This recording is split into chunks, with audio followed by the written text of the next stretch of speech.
Hey, what's up? It's Cute What If this side. Today we will be seeing, what if Deku like Ak had space-time quirk? Now before we move ahead with the fic, leave a like and subscribe to the channel. For future what ifs like this, I'm just gonna keep things short. A. I'm a reincarnated person living in the world of My Hero Academia. B. My new identity is Kazuya Kyo. And C. I'm apparently around the same age as the main cast in the show. Not that it means anything with me having little to no prior knowledge at all. My knowledge of My Hero Academia is only limited to its general plotline, and a few key words like quirks, UA, hi, and All Might. Being the same age as the main cast also means whatever shitshow that's gonna happen to the protagonist is gonna involve me as well. But that's all detrimental to whether or not I go to the same superhero school as them. Which I probably will, since UA is the #1 hero school in all of Japan. And being a hero is something I've decided on doing since the first time I saw one of them on TV. The fact that I could use powers that I could only imagine on doing in my previous life is the main driving force of my decision. Being able to help people and adding excitement to this otherwise boring life is a plus. I genuinely have no idea what to expect in the future. This is a world that I originally believed is fiction in my previous world. A world that was created on paper by the imagination of a person sitting in a room.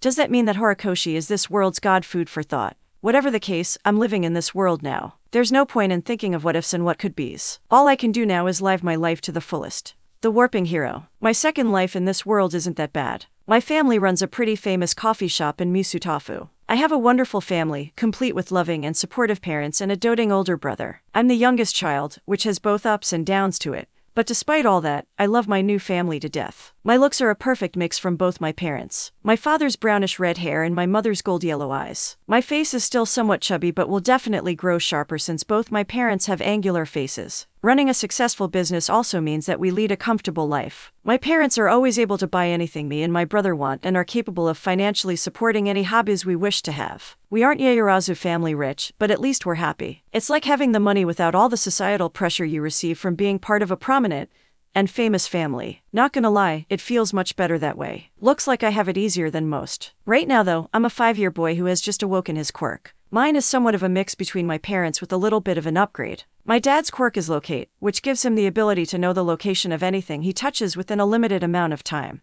While my mom has a quirk called Blink, which gives her the ability to instantaneously travel to places within her range of vision. With useful quirks like those, I wondered why my parents never became heroes. When I asked them, they told me a hero life isn't what they want. They'd rather live a peaceful and passive lifestyle where they're away from all the excitement. But that peaceful life is now thrown out the window now that their youngest is a future hero. I honestly felt a little guilty, but after they told me that I'm free of being whoever and whatever I want, added with the unconditional support they gave me, makes me even more determined to become the best hero I can be. The combination of these quirks gave birth to mine, which I named teleportation tags. I'm able to plant tags or markers on solid objects, and these tags allow me to teleport to wherever they are located. Very versatile and potentially dangerous. But I can't help but be hit by a sense of déjà vu. Perhaps this quirk is similar to another in my past life, who knows? Whatever the case may be, this quirk is definitely something I can use to become a hero. The Warping Hero. Elementary school is boring. Or at least that's my impression of it after going through it for 3 months. I mean seriously, noisy school kids that are either really loud or brats that cry every 10 minutes. I mean sure, they're still kids. Being loud and crying are literally the only thing they can do, but still. Not to mention singing the ABCs over and over again is just boring as crap. I'm also marked somewhat as a genius by the school because I keep getting perfect grades and can count up to 100 without my fingers. Cool, not really, since I'm mentally an adult and it'll just be embarrassing if I can't get elementary level questions correct. It's not surprising that I became the quiet person in school. I'm considered as one of the cool kids since I have a good quirk and I do well in class. This eventually led some kids to follow me around and call me boss, but I quickly put a stop to it before it became permanent. There was this one time where something cool happened on TV where a new hero made his debut. He was called Present Mike or something, and his outgoing personality and quirk instantly gained him a fan base. This just made all the loud kids extra loud, and to my annoyance the chatter kept going on all the way to lunch period. I never really visit the cafeteria since my mom packs my own lunch with her own cooking and I don't have any friends to hang out with. So to have my peace and quiet, on extra loud days like this I usually eat at the rooftop. Obviously, students aren't allowed on the rooftop, so it quickly became my own sanctuary. I still remember opening the door to the rooftop only to be surprised that my usual spot was filled with someone else. He has messy, indigo-colored hair that flares out in large tufts around his head and notably straight teeth. His eyes are purple with white pupils and are thin and somewhat triangular in shape, pointing downward, with no visible eyelashes. We just stared at each other for a few seconds before he gave me a nod and continued with his lunch. I gave him a nod back and sat quietly on a different corner to enjoy my mother's cooking. We sat there in silence until we finished our food and the bell rang. We packed up our things and went to our respective classes. The next day, I saw him again while walking through the corridor and decided to introduce myself. My name is Kazuya Akio. It's nice to meet you. Hitoshi Shinso. Likewise. And that's how I met the guy who I'll rely on more than anyone else. The guy who will become my brother and all, but school infinitely became more bearable now since I befriended Shinso. It's been a week since our meeting on the rooftop and we've been hanging out with each other ever since. It helps since he's a lot more mature than the rest of the kids at our school. However, it was 2 days into our friendship when I realized just why exactly Shinso acts so differently than a regular elementary school kid. We were walking down the corridor when the whispers started. It's him. What's he doing with Kazuya? Did he use his quirk on him? He's scary. Villain. I got confused the first time I heard them. What the hell were they talking about? What villain? It was when I looked at Shinso's direction that I realized they were talking about him. He was trying his best to ignore the whispers, but it was obvious that they were getting to him by the way he clenched his fists. I'm sure you want to know what that was all about, Shinso said to me with a shaky smile the moment we reached the rooftop.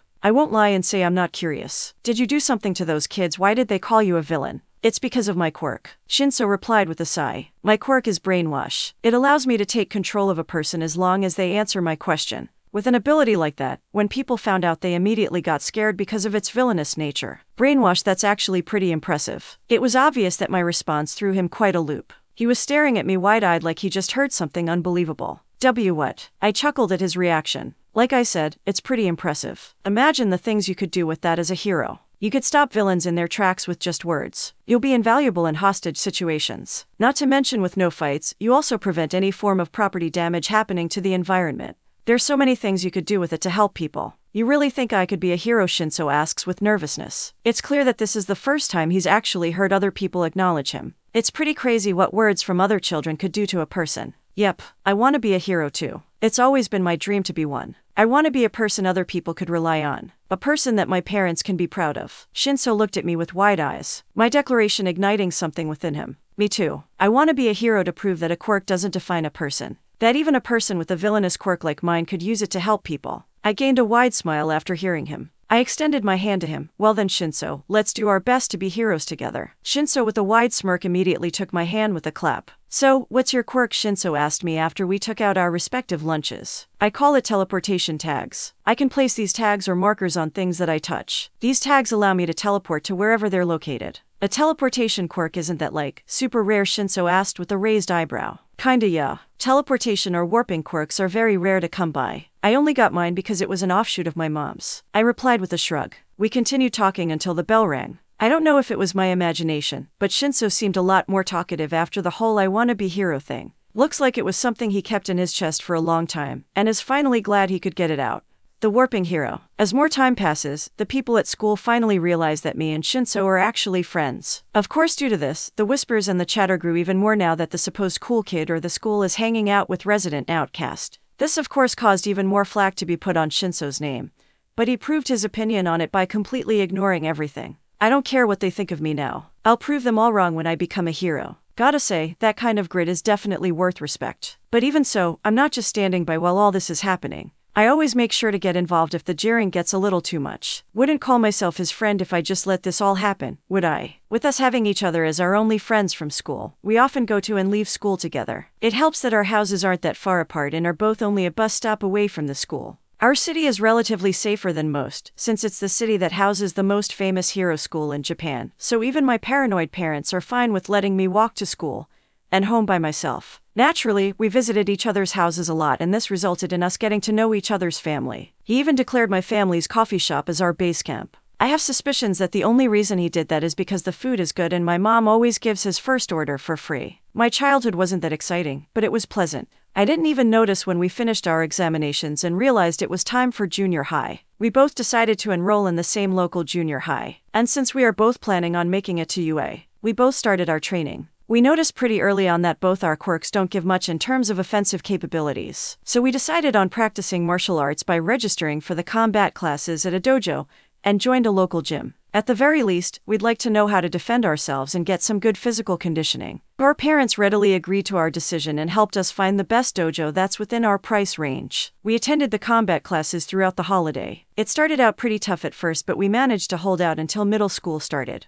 The Warping Hero. It was half a year into my first year in middle school and 7 months after starting my combat classes, did one of the instructors approach me. The dojo I joined also offers quirk training as one of the extra programs, which I immediately signed up for the moment I heard of it. Shinso opted to only stay in the martial arts classes because his quirk offers little to offensive capabilities, so he'd rather put all his time in learning self-defense. The instructor responsible for the quirk training was a former hero who retired from the line of duty after receiving an injury. He then decided to open up a dojo for people who want to learn how to defend themselves. It was during one of the classes did I give him a suggestion. Knives, you want to practice blade combat with a knife? Yes, wielding short blades like knives give me more leeway in how to use my quirk. Having throwable projectiles would allow me to have better mobility. That could work. Wait here while I get training knives from storage. That's how my training to become a hero started. My quirk is strong, but there are limitations to it. For one thing, the tags that I place on objects aren't permanent. They disappear over time, with my current limit being only 2 hours. There's also a limit to how many tags I can place at a time.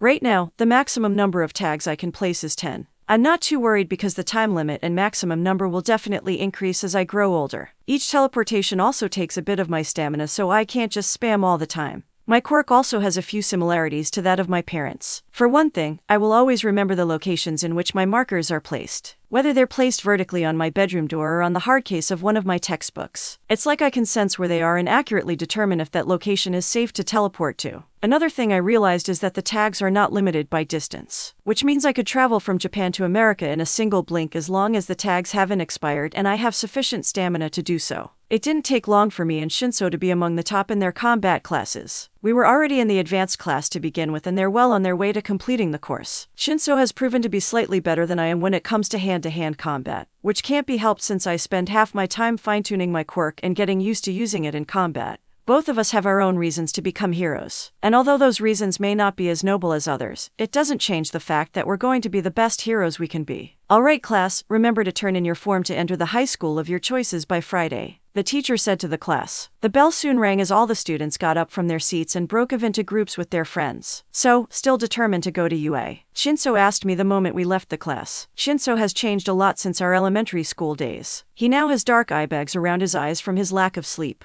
He's also a lot more open and social. Definitely a positive change than his brooding 24/7 type of personality from before. Of course I am. Why, you having doubts? Shinso snorted at my question. Of course not, just making sure you don't chicken out. Might I remind you that our spars ended in 32-28 in my favor. My chances of getting to the hero course are much bigger than yours. Keep telling yourself that, asshole, Shinso said with a twitch of his eyebrow. Shinso and I often spar with each other in our combat classes simply because the other students couldn't keep up. We're the only ones who could give each other a decent fight. This ended up with us keeping score, which I'm currently in the lead in. Our spars usually involve us using our quirks, which automatically puts me in an advantage since Shinso's quirk doesn't grant him any sort of combat advantage at all. The times that he wins are usually ones where he caught me off guard or fights with strictly hand-to-hand combat. I'm only speaking the truth, I said with a grin on my face. Being reminded of our scores is a sore spot for him, as it serves as a reminder that I'm just better than he is. Serves him right, that asshole. School ended pretty quickly after that.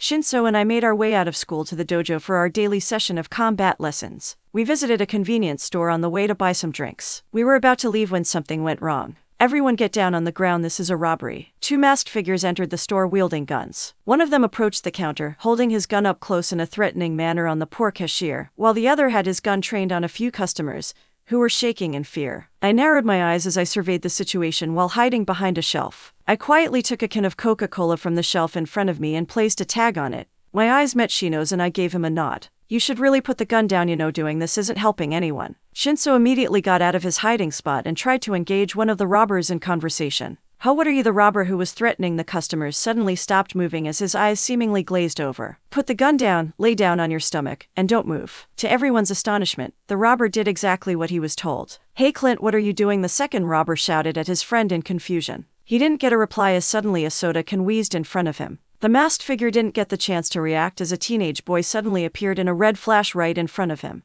The boy quickly grabbed the robber's hand that was wielding a gun and kneed his opponent in the gut. The robber did a spit take as he was quickly taken down and restrained. Nice takedown. Wasn't that the move I taught you yesterday? Shinso said after I finished restraining the robber. He already did the same to his own brainwashed victim the moment his quirk took effect. Not the time, Shinso. We need to quickly call the police, I replied. Already done. The cashier made the call the moment the fight started. That's good. I sighed with relief. That was my first actual run-in with a villain. Sure, it was just a basic robbery, but still. A lot of things could have gone wrong there. Shinso noticed my plight and tried to reassure me. Hey, relax, everything went fine. And besides, isn't this why you wanted to become a hero? He pointed to the side towards the customers that were inside the store. Thank you so much. You saved us. Are you kids trying to be heroes while you've got yourselves a fan? I widened my eyes seeing this. Hearing their gratitude quickly dampened all my bad mood and put a smile on my face. A hero that people could rely on. How looks like my dream isn't just gonna be a dream after all. The warping hero. The police quickly arrived and took the robbers into custody. The police captain that was on the scene thanked us and reassured us that we wouldn't be charged with illegal quirk use since it was basically self-defense. He did give us a warning though not to do it again until we actually become heroes. After that, I went home and my parents immediately swarmed me the moment I got my foot inside the front door. My mom got worried when the police called the coffee shop and told her that I got involved in a robbery. I reassured her that everything is fine and I wasn't hurt at all. I'm fine, Mom. I didn't get injured at all. Shinso was there to watch my back. It took a while for my mom to be reassured. She just told me to take it easy and rest, which I listened to wholeheartedly. I laid on my bed as I stared on the ceiling. The day's events replaying inside my head. So many things could have gone wrong. If the villain were any less incompetent, he would have realized Shinso's brainwashing and acted. He could have shot either Shinso or the cashier in his panic. We were lucky. It could have gone so many different ways. But in the end, Shinso and I did good work. I smiled remembering the people's gratitude. In the end, everything worked out. That's all that matters. The next morning, Shinso and I are sparring under the supervision of the instructors. One of many we've done since we've started our combat classes. Fighters ready first to land a hit wins. Shinso and I give nod as we both fall into our fighting stances. Begin. I quickly shortened the distance between us, throwing a punch at his head.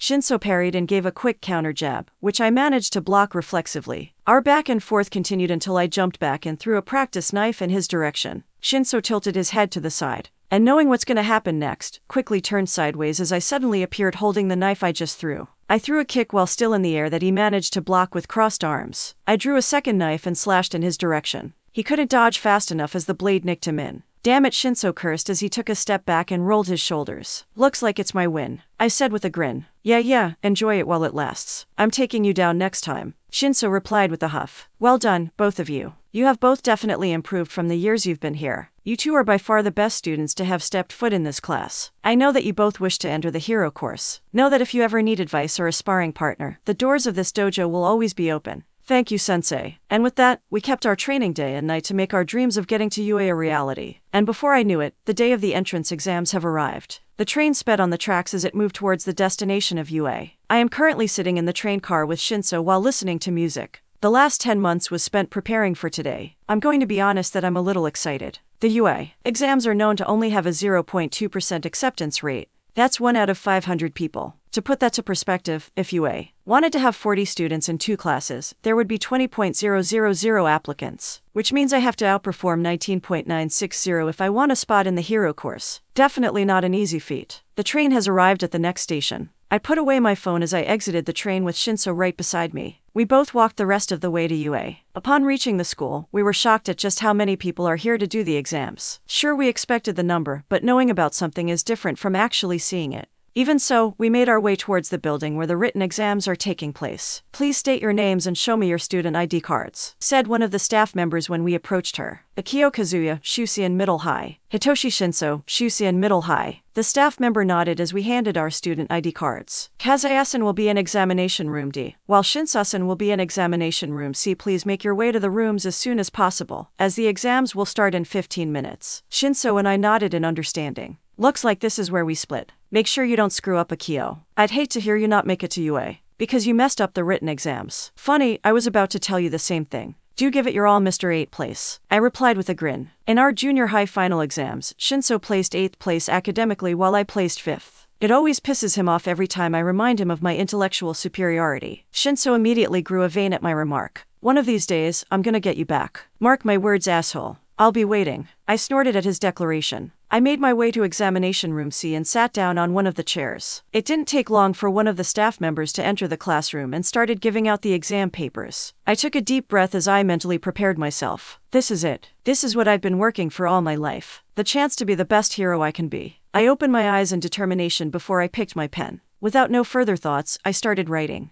The warping hero. That was hard. Scratch that, it was more than just hard. I guess I should have expected it from the #1 hero school in all of Japan, but still. I'm sure I've done well enough, but that doesn't take away the fact that the written exam alone would have probably eliminated half the applicants. I met up with Shinso on my way to the auditorium that the applicants were told to gather after the written exam. The two of us walked down the corridor following the signs that would take us there. Even now I could see a few of the other applicants talking excitedly with their friends. A few of them are somewhat familiar, like the tall blue-haired guy with glasses, the pink bubbly girl with horns, and even the green-haired boy with freckles that's fidgeting all over the place. Wait, is that green hair, green eyes, freckles, constant muttering that's creeping out everyone around him? Yep, this is definitely the protagonist of the show. Otherwise known as the kid who was given All Might's powers and has no idea how to use it. What was his name again? Well, whatever. I'm sure I'll learn it when I actually meet him next time. Shinso and I quickly found our seats in the auditorium and waited for the briefing of the practical exam. We didn't wait long as the lights suddenly dimmed and a man with gravitifying long blonde hair took the stage. President Mike then proceeded to explain how the exam would work, with each applicant must score points by taking down as much villains as possible before the timer runs out. There were 7 examination sites where all the applicants would be randomly placed into each one. So they don't intend on letting people who go to the same school work together, Shinso drawled as he peeked over to my ticket. Like the written exam rooms, he is in Site D while I am in Site C. It doesn't matter. We can't be called heroes if we can't take care of ourselves. Let's kick some ass, Satoshi. I looked at him while raising my fist. You bet, he replied as he gave me a fist bump. The warping hero. After taking the assigned buses that'll take me to the examination sites, I quickly changed my attire in of the changing rooms that's more fit for combat. I'm wearing a red tracksuit with holsters for my kunais. Applicants are allowed to bring whatever gear they want as long as they sent a form beforehand to the school. The daggers I'm using are a gift from my dojo instructor as a congratulatory gift for finishing the combat classes at his dojo. They're custom-made trip-pronged kunais that fit perfectly in my grip. I closed the locker that stored my belongings and headed out of the changing room with my head held high. All around me I could see the other applicants either warming up or just standing around waiting for the test to start. What definitely surprised me is the fact that UA has mock cities. How rich could they be to have 7 of these cities and use them as examination sites, where teenagers are given free rein to battle it out with robots of their own making? I shook my head at that thought. Now's not the time to be distracted. Begin. The sound of President Mike suddenly came from one of the speakers, his loud voice jolting every applicant out of their thoughts. It's obvious that his sudden declaration caught everyone by surprise. Not me though. My hand quickly reached my holster and, with a precise movement, threw a single kunai straight into the air. It moved upwards in a diagonal angle, and as it reached a good height, the marker that was placed on the handle glowed and I teleported to its side in an instant. I launched it again in slightly lower angle to maintain my momentum and to have a better perspective on the mock city. I continued doing so until I spotted my first foe villain. A robot built like a tank with what seems like missile launchers on its back. A 3-pointer. I landed right in front of the robot while stabbing a kunai through the ground where I was standing. The foe villain quickly noticed me as it charged towards my location. I psyched myself up as I closed our distance and threw a kunai at the robot's direction. I flashed towards my dagger as soon as it reached above the robot and placed a tag on its head. I teleported back to my original location and threw a kunai close to the roof of a nearby building. With a single snap of my fingers, the previously threatening-looking robot was now 10 feet in the air. With the aid of gravity, the 2-pointer crashed to the ground. Without sparing the destroyed robot a single glance, I immediately teleported out of the area towards another group of robots. This time it was 2 1-pointers, 1 2-pointer, and 1 3-pointer. I flashed directly into the middle of the pack of villains as I accurately threw 2 kunais into the moment I landed. The 2 1-pointers dropped with 2 trip-pronged daggers sticking into their eyes. I didn't give the rest of the villains a chance to react as I quickly rearmed myself. I threw 1 knife at the 2-pointer and another at the 3-pointer. The robots didn't stand a chance as I quickly flickered to the scorpion-like robot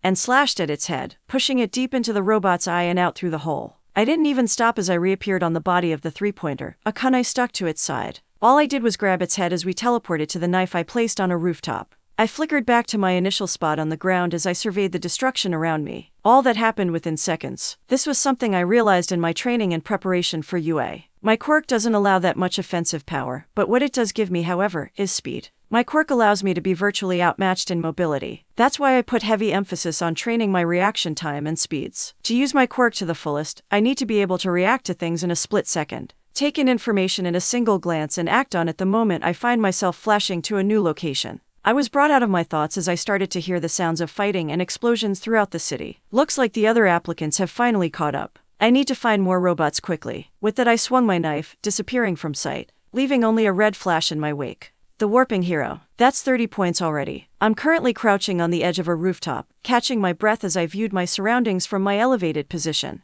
That was when I saw a 3-pointer robot who was about to attack a girl from behind. It didn't seem like she noticed her own plight. In a split second, I sent a knife aiming at the robot's head, while I sent 2 more knives, one at said girl, another I left spinning on my current rooftop. The first knife barely reached the robot before I flickered to the girl's side, grabbed her by the hand, and teleported us back to the rooftop, before reappearing right beside the faux villain. I grabbed the knife as its blade just started piercing the robot's torso and slashed, pushing the blade deep into the robot. I wasn't done though, as I immediately jumped back and threw the kunai aiming at the robot's eye. It hit its mark as the 3-pointer suddenly went limp and the light flickered out. I continued doing exactly that, racking up points as much as I can while doing my best and helping the people around me who were in over their heads. One might argue that I don't have the luxury of wasting time helping other people, but this is a hero school. And besides, it'll leave a bad taste in my mouth if I just leave them be if I know I could be. I want to be a hero that people could rely on. Ignoring people who are in need is not part of that description. And that's if I didn't get to finish my sentence as a sudden eruption of noise got me to skid to a halt. I looked around me to find out what the hell is going on, only for a huge towering something appeared from behind a building.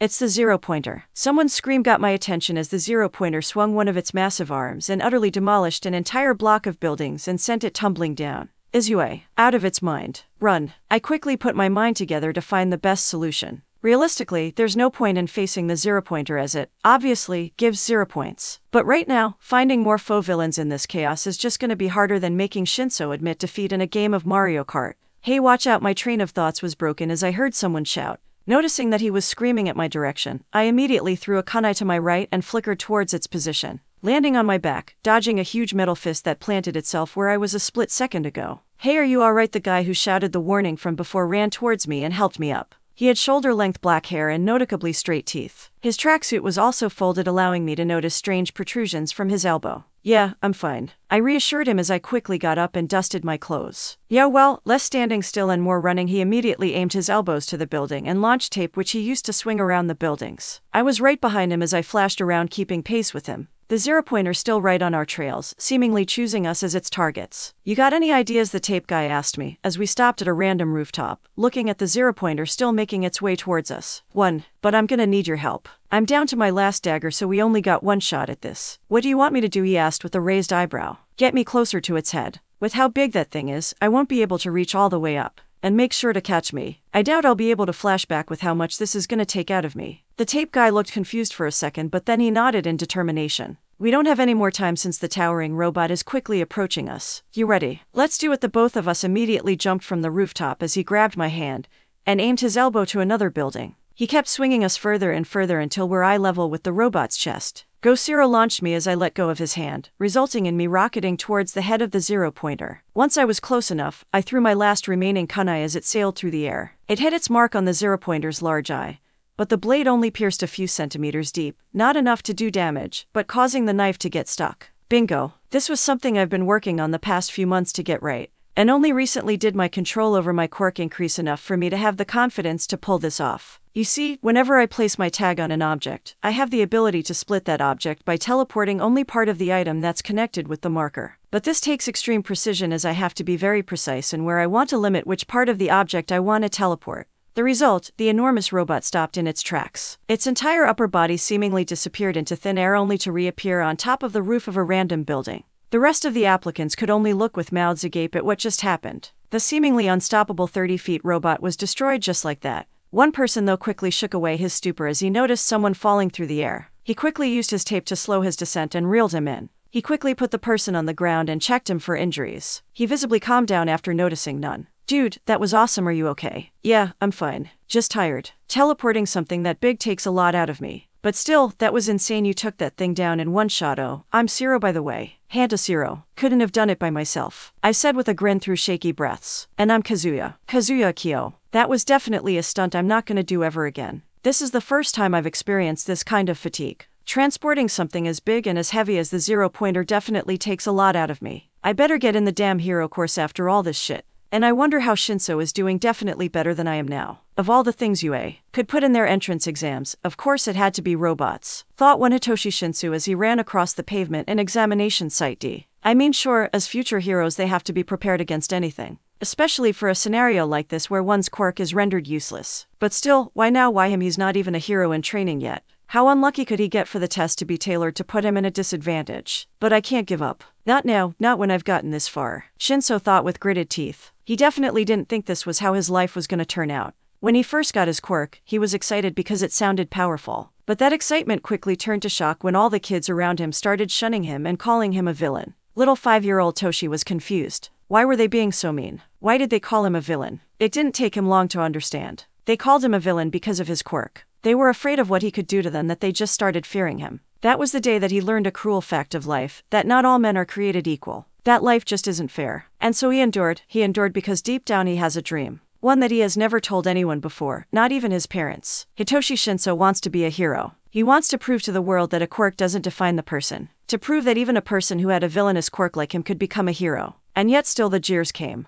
Every single day without break he would hear people calling him names, calling him a villain. He kept hearing it so much that he even started believing it himself. That was until that fateful day. It was one of those days that the jeers got a little too much, that he had to hide from everyone. It was during lunch that he escaped to the rooftop to get solace in being by himself. He remembered stiffening out of fear when he heard the door to the rooftop open. Are they still here? Is the rooftop not safe anymore? To his surprise, it was just one guy rather than the crowd he was expecting. He had brownish red hair and golden yellow eyes. We just stared at each other awkwardly. He didn't look like he was going to say anything, so I just nodded at him. He nodded back and left to eat his lunch. It was the next day that he introduced himself to me. After that day, we became friends. We hung out with each other every lunch and always ate on the rooftop. It became our sanctuary. Of course, it didn't take long for the school to find out that one of the cool kids is friends with the resident outcast. That's when the rumors started that I brainwashed Kazuya to become my friend. Which is honestly so dumb. Brainwash can't take control of people that fluidly. They only respond to the basics of commands and can't do anything that requires thinking. But even so, when I confronted him about it and told him about my quirk, I fully expected him to get angry or something along those lines. But to my disbelief, he actually told me my quirk was amazing. He told me all these ways my quirk could be used to help people. He told me that I could become a hero. I won't lie and say that I definitely shed some tears when I got home that day. That was the first time in my life that someone acknowledged that silly dream of mine. A dream that I thought was nothing more than a child's fantasy. That was when I realized that the rumors, the words, and the names the other kids called him meant nothing. Because that's all they were, just empty words. We made each other promises to be heroes together, and that's what I intend to do. Boom. Shinso's train of thought was cut short as a three-pointer appeared a few meters in front of him. Shinso immediately dashed forward the moment the fox villain came into sight. He sidestepped the robot's attempt in crushing him and jumped to its head. That's when something flashed in his vision as he noticed a peculiar sight. A small red button, barely noticeable, sitting right behind the robot's head. He immediately pushed it as the robot suddenly shut down. Shinso's eye gained a light and understanding. So that's it, these villains have some sort of kill switch. Probably to help non-combat related quirked participants in the exam. He immediately made a villainous grin. If the rest of these so-called villains share the same weakness, then this exam wouldn't be as tough as he thought. He swerved his head as he heard a group of robots coming in his direction. He broke off a metal pole from the three-pointer's corpse and gave it a few spins. He had a confident smirk as he looked in the incoming villains. Time to put my training to work. The warping hero. That's 23 points. Once he figured out the robot's weakness, it wasn't that hard to gain points. He either broke them into pieces with his makeshift staff or completely shut them down by the kill switch buttons. He even took his time to help out some people who looked like they needed a hand. What was a problem though, was the sheer fact that he couldn't find any robots at all. After the 7-minute mark, every single participant started giving their 110% to score as many points as they could. He knew his asshole of a friend wouldn't share the same problem. That guy could just blitz around the city in seconds to look for more villains. He didn't have that luxury. He was in the center plaza with a bunch of other applicants when a huge rumbling happened. An enormous robot that was as tall as the building suddenly appeared in the center of the city. Is that the 0-pointer? Someone shouted as the giant robot started destroying the structures on his way. Well, if that isn't his cue to flee. Faster than he imagined possible, Shinso immediately turned around and made a run for it. His eyes were fixated forward when a sudden cry came. Someone help his head son faster than lighting, gaze fixating on a short boy with what looked like purple balls for his hair. With no hesitation, Shinso immediately spun on his heels and ran towards him. Hey, are you okay? He didn't get an answer as the boy just kept screaming in fear. I don't want to die. I haven't felt a woman's touch yet. Shinso's eye twitched at that declaration. Oh, this is just great. The 0-pointer was making its way in their direction. I don't have time for this. Someone please help. I don't want to die. Shut up, screamed Shinso. The boy was finally shocked out of his stupor and looked at Shinso. The boy's eyes seemingly glazed and his gaze seemingly became unfocused. Get up and run as fast you can. The boy immediately complied as he ran as quick as his tiny legs can carry. Shinso followed his own advice and ran away as soon as he confirmed the other boy was affected by his quirk. The exam is over. President Mike's voice boomed out of the speakers. Shinso slowed himself to a stop as soon as he heard that declaration and slumped with relief. He was panting slightly hard the moment it was all over. The cause of all their trouble suddenly stopped moving as soon as President Mike gave the announcement.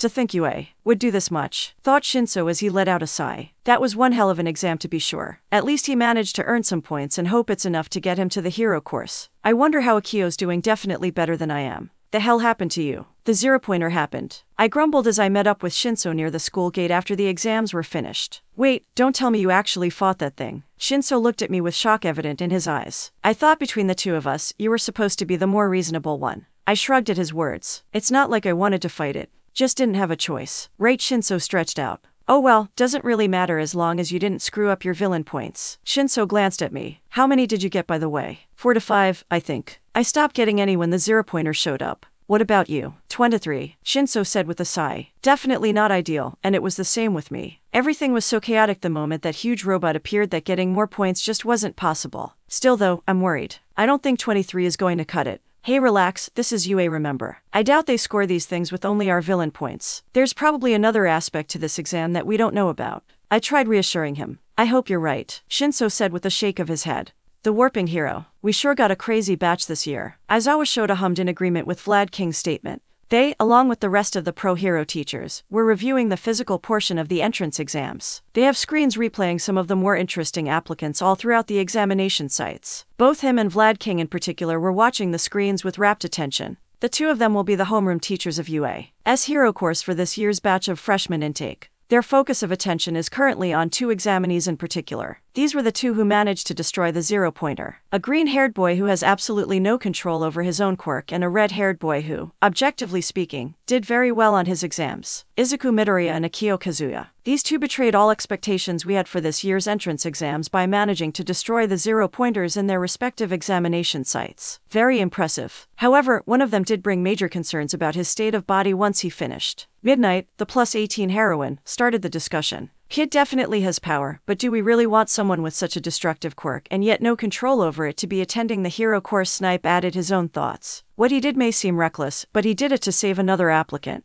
We should reward him with a few rescue points for that at least. And the other, Akio Kazuya. Not only has he shown exemplary control and mastery of his own quirk, he also helped out other applicants when he had obvious chances to get more points. By that alone, he has proven he has the heart of a hero. Came the loud, boisterous voice of the #1 hero himself. Agreed, he's definitely one of the ones to watch out for in the future. Agreed, Cementos. They continued to discuss the results of the exams and point out the few people of interest. The list would continue to grow until they reached 40 students and divided them into 2 classes. The meeting soon ended with every teacher shuffling out of the room. Aizawa quickly made his way to his office to take a long-deserved nap. He knows he's gonna need much of it to face the new batch of students that's coming in a week. Even now he could already foresee the headaches he's gonna get when he meets those problem children. Aizawa sighed. Why did I decide to become a teacher again? The warping hero. It was a week later that we had the results of UA exams sent to our doorstep. After thanking the mailman, I quickly took the envelope containing the results and opened it in my room, only to be surprised when a disc-like object fell on the table with a clatter. The disc-like object then lights up as a hologram appeared in his room.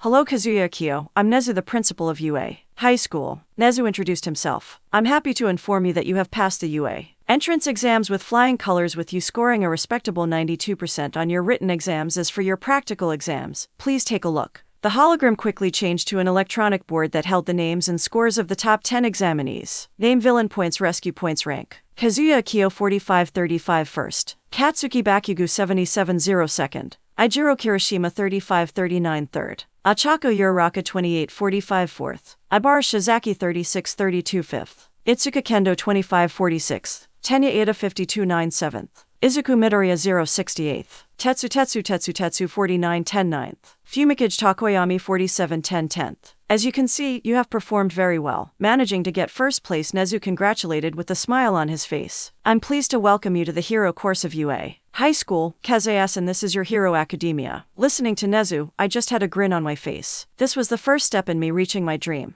And getting first place, to be honest, I didn't expect that at all. I was confident in passing since 45 villain points is a decent amount. But rescue points. Looks like I was right. We weren't only judged by our villain scores. I looked back towards the hologram that was showing the scores again. Top 10 seems like Shinso didn't make the cut. Although it was concerning, I didn't put more thought into it since I'm sure Shinso made it through. We didn't work our butts off the past few years only to stop in the entrance exams. You will find the details of next school year in a letter inside the envelope. Nezu continued. Please make sure to send the requested information next by Sunday at the latest. I look into the letter in question and see the things I'm going to have to prepare and would you look at that? The class I got assigned to is UA, also known as the class that's going to be the center of all the shitstorm that happens in canon. Makes me wonder which student from canon I'm going to replace. Not that it matters much since I barely remember any of them. Oh well, whatever happens I'll deal with it when the time comes. Here's to an exciting school year. The Warping Hero. Good news, Shinso also made it to UA. Also good news, he's also assigned to Class 1A, which means instead of one, we're replacing 2 people from the original batch of students in this class. Since I'm sure that Shinso wasn't part of the main cast in canon.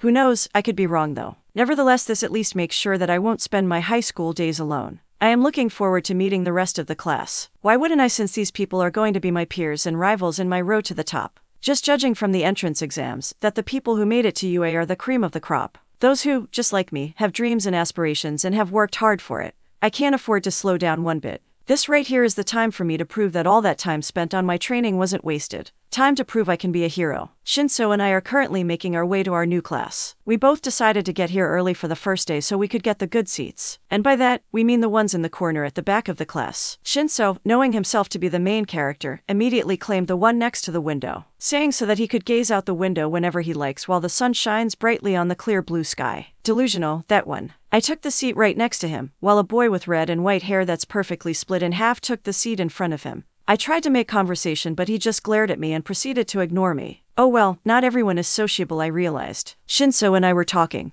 amongst ourselves when we heard a scream. Why don't you just die already? How you want me to kill you? A blonde spiky-haired boy just screamed at a blue-haired guy with glasses. Through their conversation, I realized that the loudmouth's name was the one and only Bakugo Katsuki. Like I care what you think. What middle school are you from? Extra. Looks like their argument won't end soon, much to the chagrin of all our eardrums. Get a load of this guy, Shinso snorted as he looked at Bakugo's direction. Definitely won't be looking forward to the noise because of this. I replied. I mean seriously, can't he hear himself? The entire class is now watching him scream left and right. Hey Kazuya, is that you? Came the voice of Hanta Siro as he approached my table. Hey there, Siro. I'm glad to see you made it here. I returned his greeting. Although we only met each other at the entrance exams, we quickly hit it off once we got to talking with each other once the exams finished. I found him to be a chill dude who I wouldn't mind hanging out with. Me too, I mean I was pretty sure you got in since destroying the 0-pointer and all, but still. It's great that we're also in the same class. Definitely, I said with a grin. I look forward to working with you. So you're Siro, I heard you saved this idiot after he did something stupid. I'm Hitoshi Shinso, by the way, Shinso drawled with a blank look on his face. Siro could only sweat drop at his tone.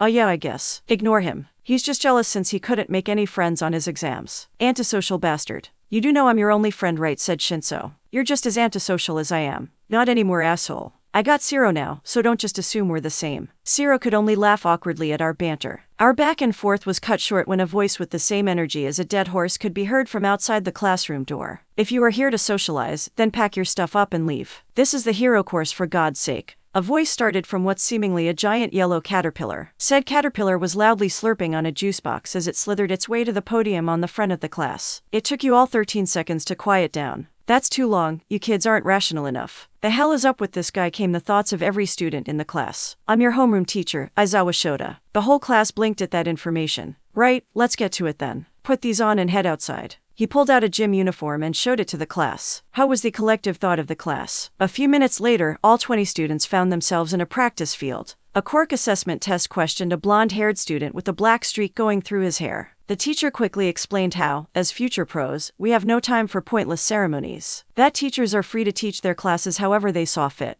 The test will help me determine your capabilities while also rank all 20 students to see where you stand in comparison to your classmates. Aizawa continued while keeping a leveled eye on all the students. Do remember to give it your all. Now then Kazuya, you scored the highest in the practical exams. What was your best throw on the softball pitch in junior high? So that's him, the guy who got first place in the entrance exams. Murmurs started among the students as they heard the teacher call me by the name. I guess the score for the entrance exams was publicized. Either that or they all got that info from their letters. Bakugo just seethed after hearing what Aizawa said while the Redan white-haired boy narrowed his eyes. 69 meters, sir. I replied after getting through the initial shock of my name being called. Right, now try doing it with your quirk. He threw me a metallic ball and pointed to a circle on the ground. Anything goes as long as you stay in the circle. All right. I contemplated on how I want to do this for a second, until I remembered that I left a marker back at home. I smirked as I got in the circle and rolled my shoulders. I didn't even take a stance as I just held the ball up in my right hand and it disappeared in a red flash. Aizawa immediately looked at a device in his hands. 2246 meters. Not bad. The rest of the students, who were eagerly waiting to see what I was gonna do, couldn't hide their shock when the ball suddenly disappeared. They grew even more shocked when they heard the number our sensei said.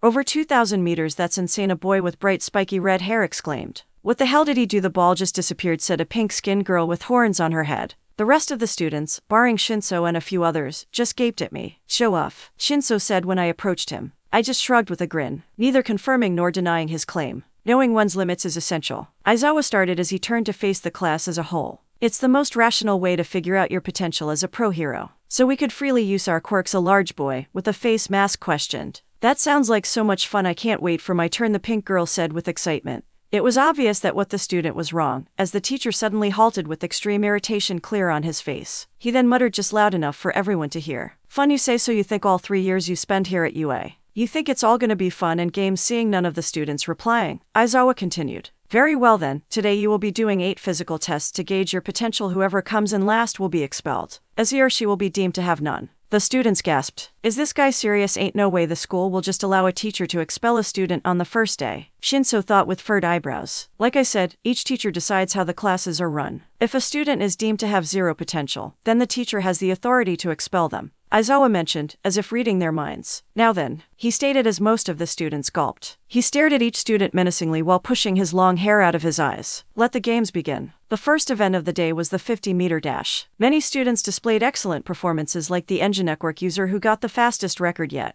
I was participating with one Momo Yaoyorozu. She and I walked to the track confidently. For me, this was probably going to be the easiest event of the afternoon. After all, no one could match in sheer speed. Once we reached the starting line, Yaoyorozu went to a running stance. I eyed her briefly before slightly bending my knees, my hand resting over a knife holster strapped to my right thigh. My eyes were focused. As I heard a go sounding from the teacher, I immediately flung a kunai forwards. It flew with force and precision that it reached the ending line in no time as I teleported right beside it. I snatched the knife out of the air as I landed, crossing 50 meters in under a second. 0.8 seconds came the sound from a robot. I turned back to face the class, only to be met with many gawking faces while Aizawa just gave a nod. Yaoyorozu soon finished with 4.31 seconds. She seemingly created rollerblades and a high-powered fan to help her accelerate to the finish line. Alongside him, the best performers were Tenya Ida, who scored 3.01 seconds with his engine quirk, Shoto Todoroki, who slid on ice and received 3.46 seconds, and Bakugo Katsuki, who propelled himself using explosions with a time of 3.72 seconds. Finally, the last ones on the track was Shinso and a blonde boy with a tail,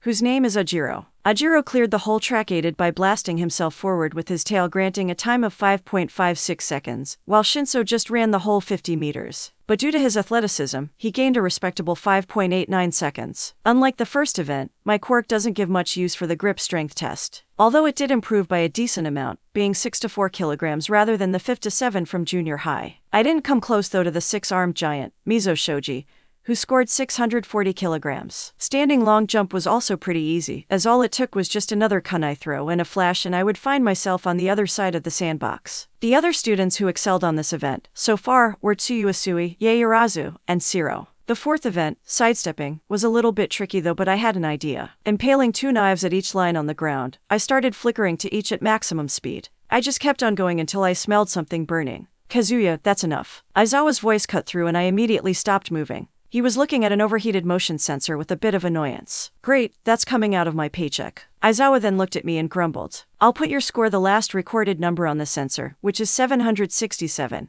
Although obviously it wasn't your best, that's still much higher than your classmates, so it's fine. I just nodded and went back in line with the rest of the class. And that's when a spiky red-haired dude approached me. Dude, that was amazing. Was that like a teleportation quirk or something? Oh, I'm Jiro Kirishima, by the way. Yeah, it is, I replied with a smile. I noticed you too, some kind of hardening quirk, right? Yep, it's good in a fight, but doesn't really help much on these kinds of events, Kirishima said while shaking his head. No quirk is useless. I shrugged. As long as you don't perform last and give out your best, I say you've done enough. Kirishima's wide grin grew even wider at what I said. Hell yeah, that's so manly, he said while pumping one of his hands in the air. Manly ha, I don't know about that, I said with a chuckle. The enthusiasm that Kirishima is exuding is just infectious. It's hard to not like the guy. Alright, that's enough. Stop wasting time and get a move on. Aizawa's voice cut through as all the chatter among students suddenly stopped. The next event is softball throwing. Kazuya, since you've already done it, you can sit this one out. Yes, sensei. I nodded. What I didn't expect, however, was me actually scoring second place for this event. A girl with brown hair and permanent blush managed to get infinity for her score. She just touched the ball and it continued to just float all the way into space. If that isn't insane, I don't know what is. The other interesting thing that happened is the green-haired protagonist scoring over 700 meters after his first lackluster performance. I mean, sure, he injured his finger, but think about it. From what I saw, he just barely touched that ball with a finger and it scored 700 meters. Imagine what his score would be if he did it properly. That's insane raw power. Which is to be expected, I guess, since it is All Might's power. Nevertheless, the rest of the quirk assessment went on without a hitch. And soon enough the trials were all over, and everyone grew nervous over the results. I'll be posting the scores up now, said the teacher as he fiddled with his phone. The final rankings is the total average of each of your scores, since reciting each of your performances at each event would just be a waste of time and energy. With a tap of the device, it projected a holographic screen with our rankings. 1 Momoye Urazu, 2 Kazuya Akio, 3 Shoto Todoroki, 4 Katsuki Bakugo, 5 Ida Tenya, 6 Fumikage Takoyami, 7 Mizo Shoji, 8 Mashiro Ajiro, 9 Ajiro Kirishima, 10 Shinso Hitoshi, 11 Tsuyu Asui, 12 Mina Ishido, 13 Ochako Uraraka, 14 Rikido Sato, 15 Hantasiro, 16 Denki Kaminari, 17 Yuga Aoyama, 18 Kyoka Jiro, 19 Toru Hagakure, 20 Izuku Midoriya. Most students looked at Midoriya in pity as said student immediately began panicking. Oh yeah, that whole expulsion thing, I lied, said Aizawa. Everyone blinked in surprise as he continued with a sadistic smile on his face. It was a logical ruse to draw out the upper limit of your quirks. Midoriya immediately sagged with relief, with Uraraka patting his back with a smile on her face. With that done, your curriculum papers for the school are back in the classroom on the teacher's desk. Make sure each of you get one and give them a once-over, yawned Aizawa. Midoriya, come with me. I'll take you to the nurse so you could get that finger patched up. Aizawa immediately left with Midoriya trailing behind him as soon as he heard the class chorus with agreements. We'll wait for you in class, Deku, said Uraraka as she waved to Midoriya. He gave her a smile and quickly ran to catch up with the teacher. Bakugo, however, was shaking with disbelief. I'm fourth king fourth, he raged in his mind as the rest of the class began to talk with each other. I lost to that damned ponytail, Ginger, and half. He glanced at the 3 people who beat him, noticing Momo was talking alongside the other girls, Kazuya walking with Shinso,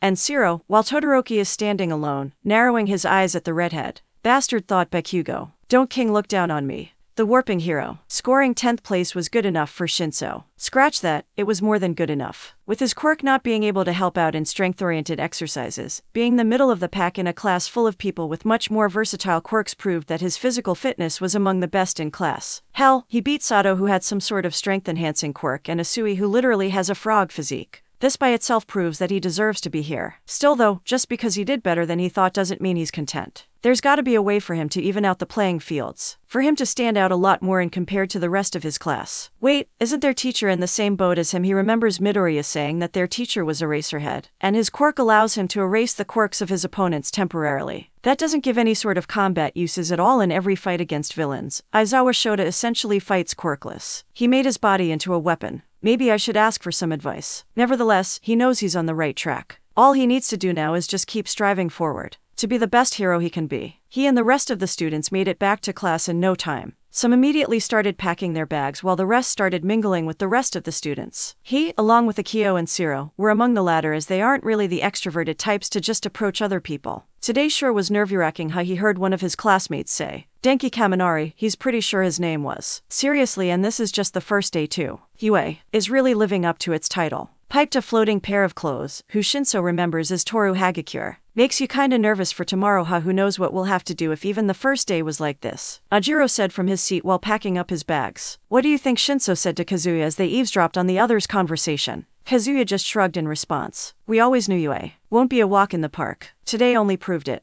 All we have to do is just keep giving out our best. Shinso just nodded at his words as they left the class after bidding Siro goodbye. The first day of school ended pretty well, all things considered. Their teacher, although strict, seems like he knows what he's doing. The few of his classmates that he talked to also seemed like good people. He's honestly looking forward to the rest of the year they have in 1A. After all, nothing's gonna go wrong, right? The warping hero. The second day of school started pretty standard. After the whole debacle from yesterday, everyone expected the days in UA to be filled with nerve-wracking tests and threats of expulsion. Turns out just like every other school, UA High also gives normal school subjects. Math, English, history, art, classical Japanese, etc. subjects that could be found in any other high school. Apparently, being a hero course student doesn't exempt you from learning things like this. As always, I made sure to not slack off on my studies. I may not be the smartest in the class, but I'm still confident I can place in the upper half in academics as long as I put in the effort. I quickly became Present Mike's favorite student due to my excellent performance in his English class, which honestly isn't surprising, since English was my native language in my previous world. Mick-sensei now calls me up to answer any questions the rest are struggling with, or to act as a pseudo-teacher to other students who can't keep up with the lessons. It honestly felt great to have a teacher's good grace. Is this how all teachers' pets feel? Gotta say I don't mind it. Lunch quickly ended and now it's time for our last lesson for the day, one where everyone was very eager to have. It's not every day that foundational hero studies were taught by the #1 hero himself after all. Can you believe it? All Might is teaching us. I cannot wait to show the class how dazzling I will look in my costume. It didn't take long for the entire class to hear a pearl of familiar laughter. Everyone barring the socially stunted grinned as they couldn't contain their excitement and anxiousness. H reverberated a boisterous laugh throughout the halls. I am started All Might as he is opening the door, coming through the door like a normal person. All Might immediately explained what we will do today for our hero studies. Written on a card were the words that brought the more thirsty students to grin in excitement. Battle trials. To go with that, you need these, declared All Might as the walls began shifting before shelves came out with suitcases in them, each one labeled with a student number. Your costumes have been created in accordance to your requests, and special forms you all filled out before school started. All Might continued, now go get changed, I'll be waiting for you. Ground Beta finished All Might as he dashed out the classroom. I honestly can't help but grin in excitement myself. Combat training and we get to use our own costumes this day is gonna be fun. The Warping Hero. The guys were all talking excitedly as we all change into our hero costumes in the male changing room. My superhero costume consists of a short-sleeved long black haori with black flames over a black skin-tight shirt with red spiral-like design on the chest, and combat pants outfitted with tactical belts that could hold knives and other supplies. I also use black boots and gloves as extra protection. Inside the belts are plenty of kunais prepared by the support company. They're the newer models created specifically from my design. They're lighter, sharper, and much more durable than the knives given to me by my martial arts instructor. The trench coat itself is also not just for aesthetic purposes. It serves as protection from me as it is weaved with a special fiber that makes it resistant to most weather and tearing. The spiral-like design is something I decided to add as it is the tag that appears on solid surfaces whenever I use my quirk. I plan to make it as my trademark for when I go pro. Whoa, looking good. Kazuya came the voice of Kirishima in the middle of putting his own costume. It looks like he decided to go shirtless, which makes sense considering his quirk already gives the armor he needs. Yeah dude, not a bad design if I do say so myself. Kaminari piped up from his own corner while putting on his costume. The electric quirk user himself was probably going for aesthetics rather than practicality, as his costume might as well be casual wear. Hey thanks, I don't really need much support items other than my knives, so aside from that is just for protection. Name's Akio Kazuya, by the way. I officially introduced myself to Kaminari. Name's Denki Kaminari. Kaminari said as he jabbed a thumb at himself. I was in the same exam site as you back in the entrance exams. The way you took down the 0-pointer was awesome. I just chuckled at his enthusiasm.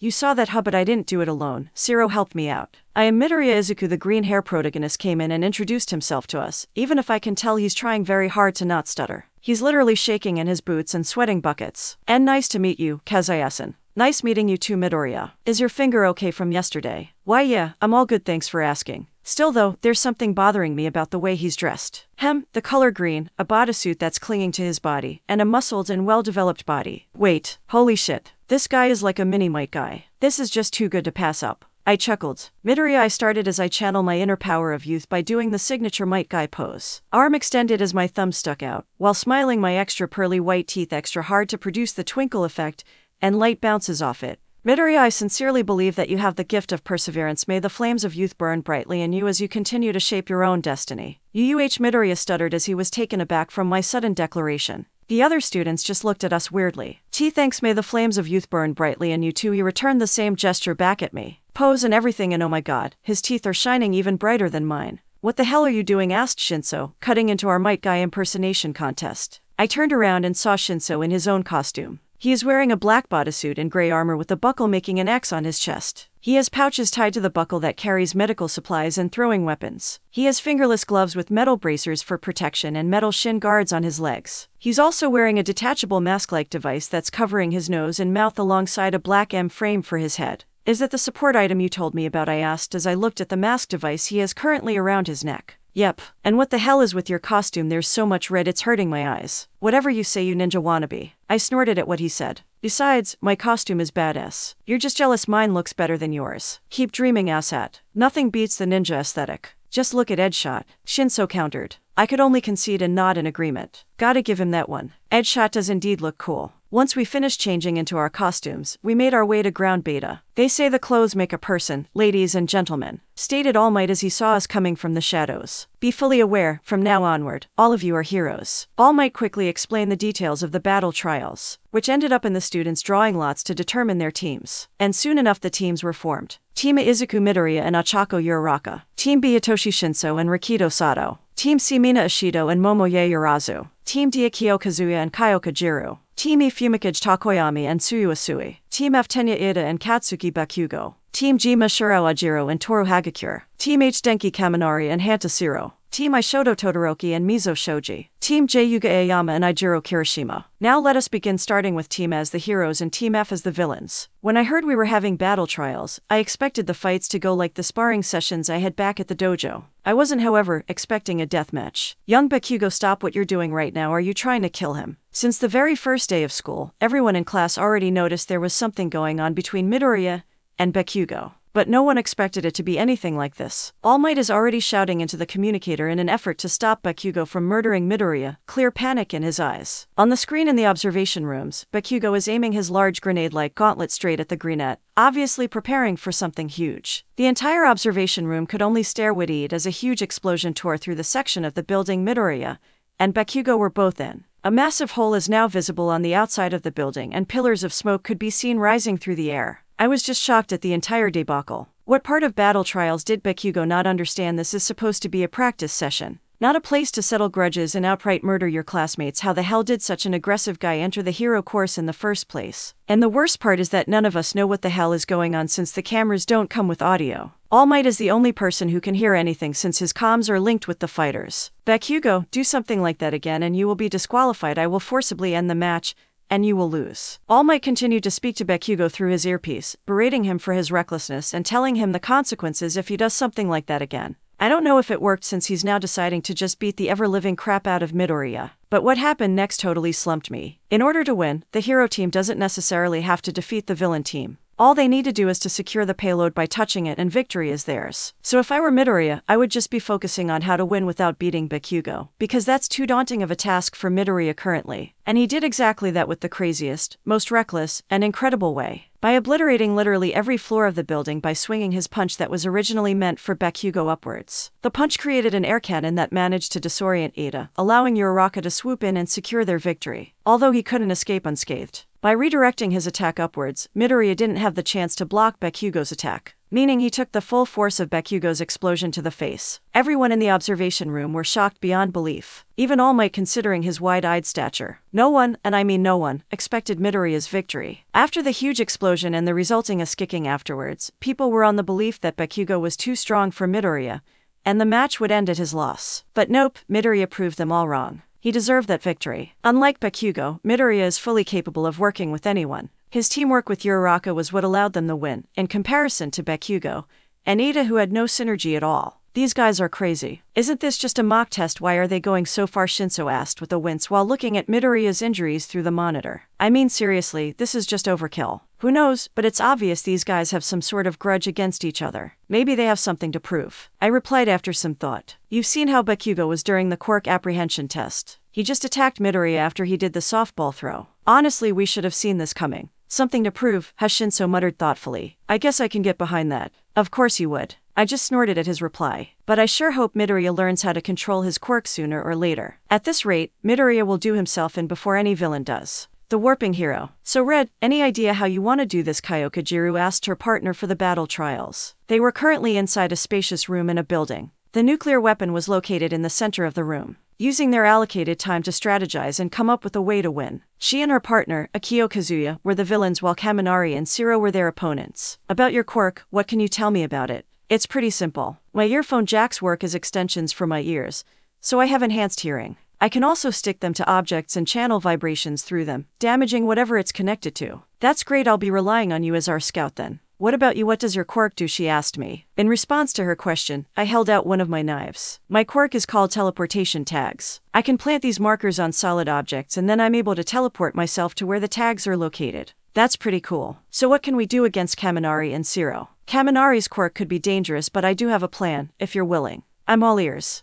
Begin, All Might's voice came through. Jiru, their locations, I asked through my communicator as I stood in the center of the spacious room on the 3rd floor. Jiru is currently waiting in one of the upper floors. They're climbing up the stairs, approaching your location. Came Jiru's voice from the communicator. Gotcha. Remember the plan. I immediately turned around as the two heroes finally arrived. I spread my hands to my side in a villain-like manner. Might as well commit to my role. Welcome, heroes, I've been waiting, I say with a villainous smile. Kazuya Shiro said with wariness, as all he could see were my knives littered around the room, punctured through the floors and the walls. Why don't you just surrender, man, this doesn't have to turn ugly, said Kaminari with a confident smirk as his fingers sparkled with electricity. On the contrary, a fight is exactly what I want, I said with an insane grin. Without further prodding, I immediately dashed in and punched Kaminari in the gut. It was obvious they didn't expect my sudden movement. Shiro was much faster on the uptake as he aimed his elbows and sent a length of tape in my direction. I immediately flashed away and reappeared behind him, my knife already mid-swing. Shiro managed to dodge at the last second for my kunai to only cut his shoulder. Shiro screamed Kaminari as he saw his partner getting injured. He gritted his teeth through the pain and launched himself at me, coming at me from the side. I dodged his lightning ninja's punch by leaning backwards and gave a right kick aimed at his head. I continued to trade blows with Kaminari, throwing more hits while dodging most of his attacks. He overextended in one of his punches and I grabbed his arm and slammed him to the ground. As I was about to tie him with the capture tape, I had to jump back as he channeled electricity all over his body. You're not taking me down that easy. In the middle of my jump, I didn't notice Shiro's tape as it managed to wrap around me. I got him, Shiro said while panting in obvious pain. Looks like the cut was a little deeper than I thought. Kaminari and Shiro stood in front of me out of breath. That was tough. Wait, where's Gyro? I just smirked at them. Now. The floor above us suddenly cracked and broke apart as a figure could be seen landing through the dust. Gyro immediately used her earphone jacks and connected them to her boots. She blasted Shiro away before they had a chance to react. Kaminari wanted to help out, but he suddenly felt disoriented and his vision shake before he somehow found himself wrapped up in Shiro's tape. He could see Kazuya was standing at the spot he was standing on just a second ago. What happened, he asked while looking at me, curiosity clear in his eyes. I just grinned at him, showing my pearly white teeth. That was my tactile substitution. I can switch locations with a person that has my tag. But when did you mark me, Kaminari asked. During our fight, of course. I noticed how there was no way I could actually capture you without getting electrocuted. That's why I came up with this plan. Why else did you think I intentionally got caught in Shiro's tape, I replied. Damn, we didn't stand a chance, did we? Nope, I said with a chipper in my voice. During our talk, Jiru already managed to tie up Shiro with the villain tape. He couldn't do much while being injured and disoriented by Jiru's sound waves. Nice job, Red, your plan worked out. Jiru trailed off. Everything went off without a hitch. Of course it did, I'm the one making the plans, I said teasingly. Arrogant much, Jiru rolled her eyes in good nature. Villain team wins, All Might's voice came in through the speakers. I gave Jiru a high five as I went and helped Shiro to his feet. Sorry about that, Shiro. Are you alright? I apologized as I offered a hand to a no-free Shiro. It's fine. Shiro trailed off as he accepted my hand. It's probably not as bad as it looks. Nothing recovery girl can't fix. I nodded as I allowed him to lean on me for support. All four of us slowly exited the building as we made our way to the observation room. The Warping Hero. Splendid work, young Kazuya, young Jiru. Both of you have shown an exemplary example of fast and efficient work. Not only did you show great teamwork, but also have managed to complete your objective with zero injury. An excellent example of a perfect execution and completion of a mission within its parameters. All Might heaped praises at his two students who did an astounding work for their hero class assignments. As students, all of you here must strive to achieve your classmates' performance. Young Kazuya, young Jiru, would you mind sharing how you two achieved such stellar results? Don't look at me, Kazuya did most of the planning. Jiru shrugged before continuing. I just did what he told me to do. Everyone turned to Akio Kazuya at that statement with a curious look. He sweat dropped a bit at the attention but quickly explained. I didn't do much. I just worked out a plan that works to our strengths and take Kaminari and Shiro's abilities into consideration. It wasn't that hard. Wasn't that hard? How All Might's grin widened at that. From what All Might read about Akio Kazuya's profile, he is said to be someone to look out for in the future. Someone who has great mastery and control of his own quirk and a good mind to use it as well. He's also shown to have the heart of a hero already, seeing his performance in the entrance exams and a report they received where young Kazuya and young Shinso managed to stop a robbery by themselves. Akio Kazuya has the potential to be a top 10 hero in the future. It's very rare for a student to show that much potential so quickly during their first year. All Might immediately brought his thoughts towards Midoriya. To become the next symbol of peace, the first step you have to take is to surpass and learn from your peers. I believe in you, young Midoriya. Said student was, unfortunately, still in the infirmary due to his injuries. There you have it, folks. I hope to see the rest of you perform just as well for the rest of the trials. A chorus of yes sir is what he heard before he called the next group of students. Let's proceed with the next teams plus Ultra. The Warping Hero. Hey Shinso, write any ideas of how we're going to do this? Shinso nodded at Sato's question. Between the two of us, there's not much we could really do at this point. Takoyami and Asui would most likely be keeping the payload at the center floor. It's the only solution they have against a relative unknown like me. Huh, now that I think about it, you never used your quirk at all during the quirk assessment test, right? Sato questioned curiously. Is it a mental quirk or something? Shinso just gave a pertinent grin. You can say that. Now I think all we can do now is just to get in the building and look for it the old-fashioned way. I can work with that. Sato gave a nod. Begin. All Might's voice came through their radios. Shinso and Sato unconsciously gave a deep breath as they entered the building.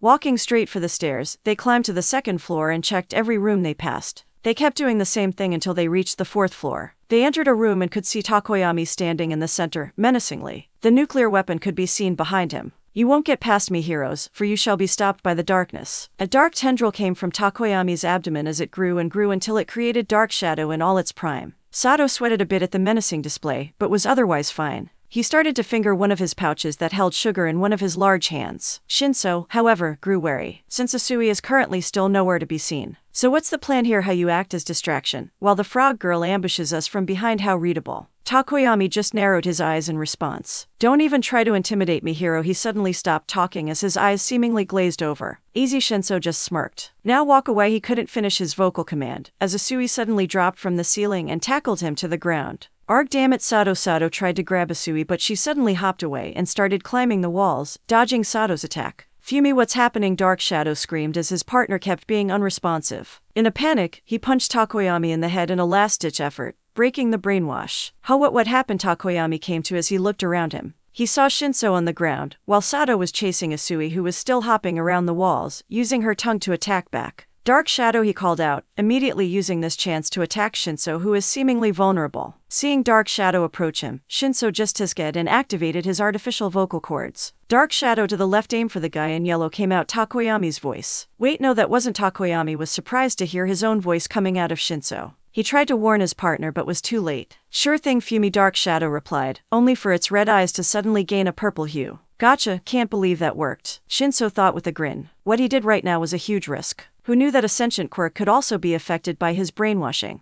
Definitely a welcome surprise though. Attack Asui and hold her down, Shinso commanded the darkness entity. No, Dark Shadow, stop. Takoyami tried his best to rein in his own quirk, but it was all for naught. Dark Shadow quickly caught the hopping Asui in his arms and slammed her down. Shinso made quick work to tie her up with the capture tape. Now Sato, Dark Shadow, get back in your host body and stay in there. The shadow quirk immediately heeded the command and retreated inside Takoyami's body. Takoyami himself didn't get much chance to retaliate as he found himself shoulder tackled by the yellow giant, which is Rikido Sato. He crossed his arms to defend himself but was launched away, his back hitting the walls hard. Before he could get up, he saw Sato, who was panting slightly with veins on his forehead, kneeled beside him and tied his arms behind his back with the capture tape. Shinso just calmly walked towards the payload and put his hands on it, securing their victory. Hero team wins. Nicely done. He complimented Sato, which he got a thumbs up in reply. The both of them proceeded to help Takoyami and Asui to their feet, and together walked back to the observation room. Splendid work, young Shinso. Young Sato, although you were caught off guard during the fight by young Asui's ambush, you quickly turned it around in your favor, a perfect example of how things could go wrong during a mission.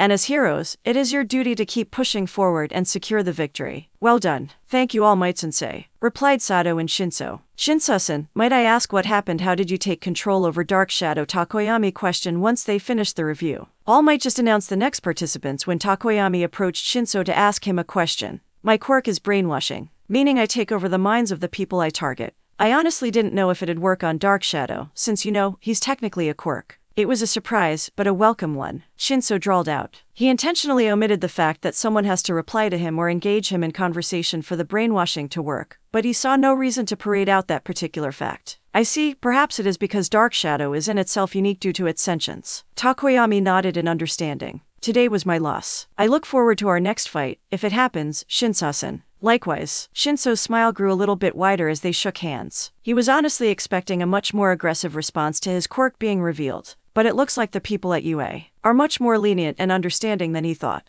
Oh well, look at you starting to make friends. Gotta say, as your first friend, I'm proud, Kazuya said as he wiped an imaginary tear from his eye. Shinso just rolled his eyes in annoyance. I'm not as antisocial as you think, asshole. Kazuya just gave a grin. In any case, well done on the trials. I saw how everyone responded when you used your quirk. Kazuya gave Shinso a side glance. They were all amazed, especially the part when Dark Shadow attacked Asui instead of you. I'm glad, Shinso huffed. I know you said I didn't have to worry about how 1A reacted, and I did genuinely stop caring what people think about me. But it's nice to see that they weren't judgmental about it. We may not know these guys yet, but they're good people. Kazuya trailed out. Yeah, maybe, Shinso said thoughtfully as he trailed his eyes over the rest of his classmates. Whoa, Todoroki's so strong. Wait, what? His battle ended? I thought it only just started. Shinso and Kazuya's attention went to the screen after hearing the outbursts of disbelief from their classmates. From the screen in the observation room, it was seen that the entire building is now frozen in a layer of ice, including the opposing villain team. Huh, when I heard he was Endeavor's son, I expected him to burn the building down in flames, not turn it into a popsicle, Shinso stated as he, Kazuya, Takoyami, and Shiro were standing in the back of the room. Shiro joined them after he got back from the infirmary. He's melting the ice now. That's definitely not what an ice quirk can do, Kazuya pointed out as Todoroki melted the ice to free the villain team with his left hand. Wait, so he can freeze and burn? Talk about overpowered. Some guys really do have all the luck, Shinso muttered bitterly. When he froze the building, he used his right hand. And now when he's melting the ice he's using his left hand. So we can only assume that each hand holds a different power. Takoyami mentioned his observations. No wonder he's been acting so cold since school started. I would too if I held that kind of power. Shinso scoffed, only to suddenly turn to a snicker. Heh, get it cold. Shiro snickered with him while Kazuya and Takoyami just rolled their wanted to say more, but stopped as they saw Todoroki, and the rest re-enter the observation room. All Might continued to do his job as he summarized everything that happened during the trials, which isn't much since Todoroki basically ended it in an instant.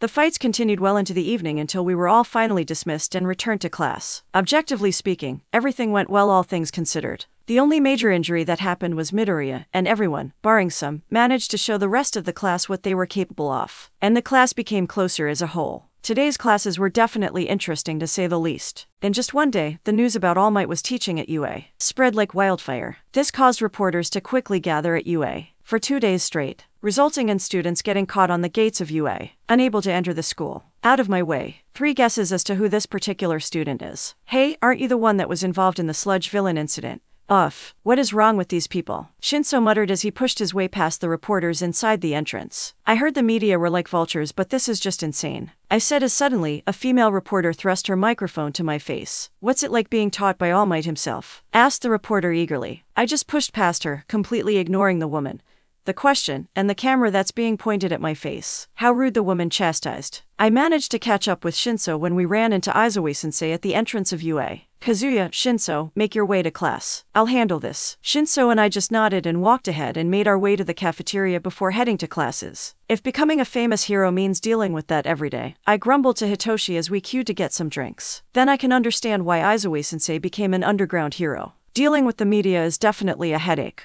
Hitoshi said. Then again, with your endless charisma and charm, I'm sure being in the spotlight is all fine and dandy for you. I'm beginning to think you don't know me as much as I thought you did. Shinso just snickered. Besides, just because I can, doesn't mean I have to like it, I added. We both made it to the front of the queue and ordered some coffee. Regular for me and black for him. At least with this, we'll manage to survive the rest of the day. The warping hero. Aizawa Shota walked into his class, just to see all his homeroom students already sitting down and waiting. Huh, so the lot of you have actually grown some common sense. Good work, he acknowledged. Now then, I looked over all the evaluations from All Might about the battle trials and added a few comments of my own. We'll be reviewing them in the next hero course session you have with me. For today's homeroom, however, there's a sudden announcement. You students. The majority of the students could only wait in trepidation. Is it another test? We'll be picking a class president, finished Aizawa. What a normal school activity, sighed the class in relief. This only lasted a second before the whole class exploded in screams of eagerness. Pick me. Move aside, extras, I'll be the president. I want to be the class president. Ida immediately tried to calm everyone down, saying that the job of a president is a serious responsibility, and not a simple job just for anyone. Of course, a lot of people would have taken him more seriously if his hand wasn't raised the highest. That's exactly why we should go with a vote. The person with the most votes will automatically prove that he or she has the majority's trust, Ida continued with his never-ending enthusiasm. In the end, a vote was chosen to be the way to choose Class 1A's president. President, huh? Do I even want to lead? I pondered as I stared at a blank piece of paper that the name of the vote should be written in. Psst. Oyakio. Shinso hissed suddenly. What? I turned to look at him. Who are you voting for class president? I dunno, do you want it? I can give you my vote if you want. Hi, I was actually going to vote for you. Shinso trailed. Don't you want to be class president? I'm still not too sure. How about you though? Why don't you want to be president? Being in the center of attention isn't for me. Shinso shrugged before pointing at me. You should be class pres though, you're definitely qualified for it. I paused in thought at Shinso's words. Maybe I should. Screw it, no room for hesitation. Best hero I can be. I retrailed my goal word for word. I wrote my name on the piece of paper. No words needed to be said, as Shinso looked at my confident smile. He sent me a smirk while he wrote my name on his paper. We submitted our answers and waited for the scores to be tallied up. It didn't take long for me to find myself standing in the front of the class. Apparently I had managed to score 4 votes somehow. 2 of those votes came from myself and Shinso. That was obvious. The question was where the other 2 came from. Standing beside me were 2 people, the ever-fidgeting and nervous Izuku Midoriya and the confident and regalking Momo Yaoyorozu, who both managed to get 2 votes each. Who the hell voted for the damn ginger? Came the loud voice of one Katsuki Bakugo. And why the hell does Deku have 2 votes? Midoriya himself was shaking uncontrollably for being everyone's center of attention. This is quite the sticky situation, Shoji commented. How are we going to resolve this? Midoriya raised a shaky hand. To withdraw. Midoriya said meekly. Compared to the capable Kazuya and the smart Yaoyorozu, he felt inadequate to be the class president. Heck, he didn't even want to be pres in the first place. Well, are you sure, man? Yeah, I didn't even really want to be president. That settles it then. The class president will be Kazuya, while the vice president is Yaoyorozu, announced Aizawa as he woke up from his nap. Soon, homeroom finished and we proceeded with our classes. When lunch came in, I found myself sitting with Shinso, Shiro, and Takoyami. So Akio, what's gonna be your first mandate as class president? Shinso asked as we ate lunch in the cafeteria. Definitely putting a no screaming during classes rule as soon as I can, I said with a grin. Hopefully that'll get Bakugo to shut up. Yeah, fat chance, Shinso snorted. I wonder what the hell that guy's problem is. Who knows, perhaps there's more to him than our initial impressions. We just haven't seen it yet,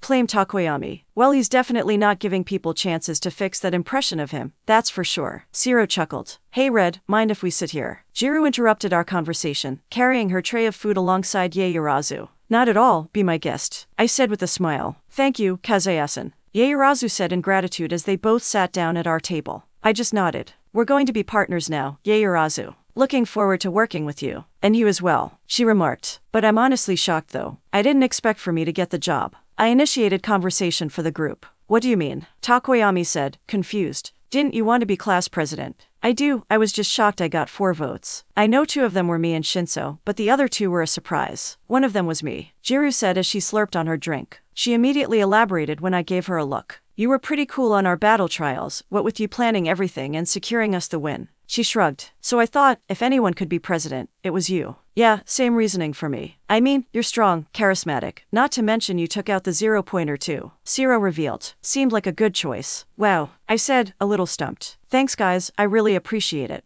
I continued, face kinda red with embarrassment. I'll be sure to do my best to meet your expectations. Told ya. Shinso deadpan at me as he stuffed more food into his mouth. Shut up. Oh, we have hero classes after lunch, right? Shiro asked. Any idea what it would be? Aizawa-sensei didn't say much. Only that whatever it is, we need a bus to get there, I replied. As class pres, Aizawa informed me and Yaoyorozu about the plans we'll have for the next hero class session. Not much, just enough to at least know what's going on. That's right. Sensei said that the training will be held off campus, so we should prepare accordingly, Yaoyorozu stated. Off-campus training, huh? That sounds like foo. Screa. Shinso's words were cut off by a blazing alarm. What's going on? I raised my head as I looked around. Already, there are many students who are panicking, while some are still looking around in confusion.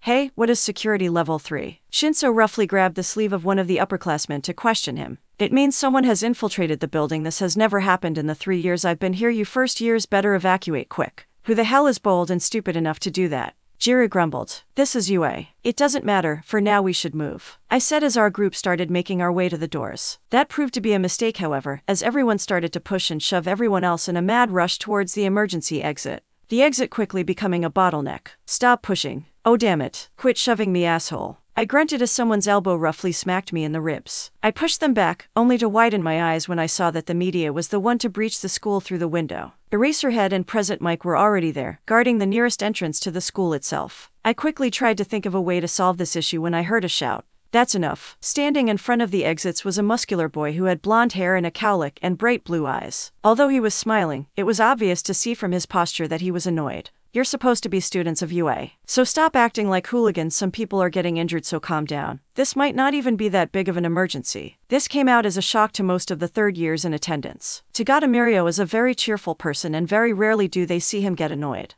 This caused a pool of shame to appear in most of them, as they realized that some might have overreacted. He's right, I said. Mirio and the crowd immediately turning to me at my voice. If everyone would look out the windows, you'll see that the people that have breached UA are just the press. The teachers also already have it handled, so there's no reason to panic. Sorry, Tagada. That was our bad. The blonde guy just nodded in response. Everyone else immediately calmed down and started helping the people that managed to fall down or otherwise injured. There were apparently quite a lot who fell down and their hands got stepped on. Others either had their ribs or back elbowed, or even some who smacked their heads together. Good job noticing that it was just the press firstie. Mirio praised me with a large grin. What's your name? I'm Tagada Mirio. I'm Akio Kazuya, I replied. And you also did great in taking charge like that. Wasn't the first time. Mirio chuckled with a shrug. In any case, good work. Knowing your surroundings like that are essential for hero work. You are in the hero course, right? I am. I nodded in reply. Thanks for the words, Tagata-san.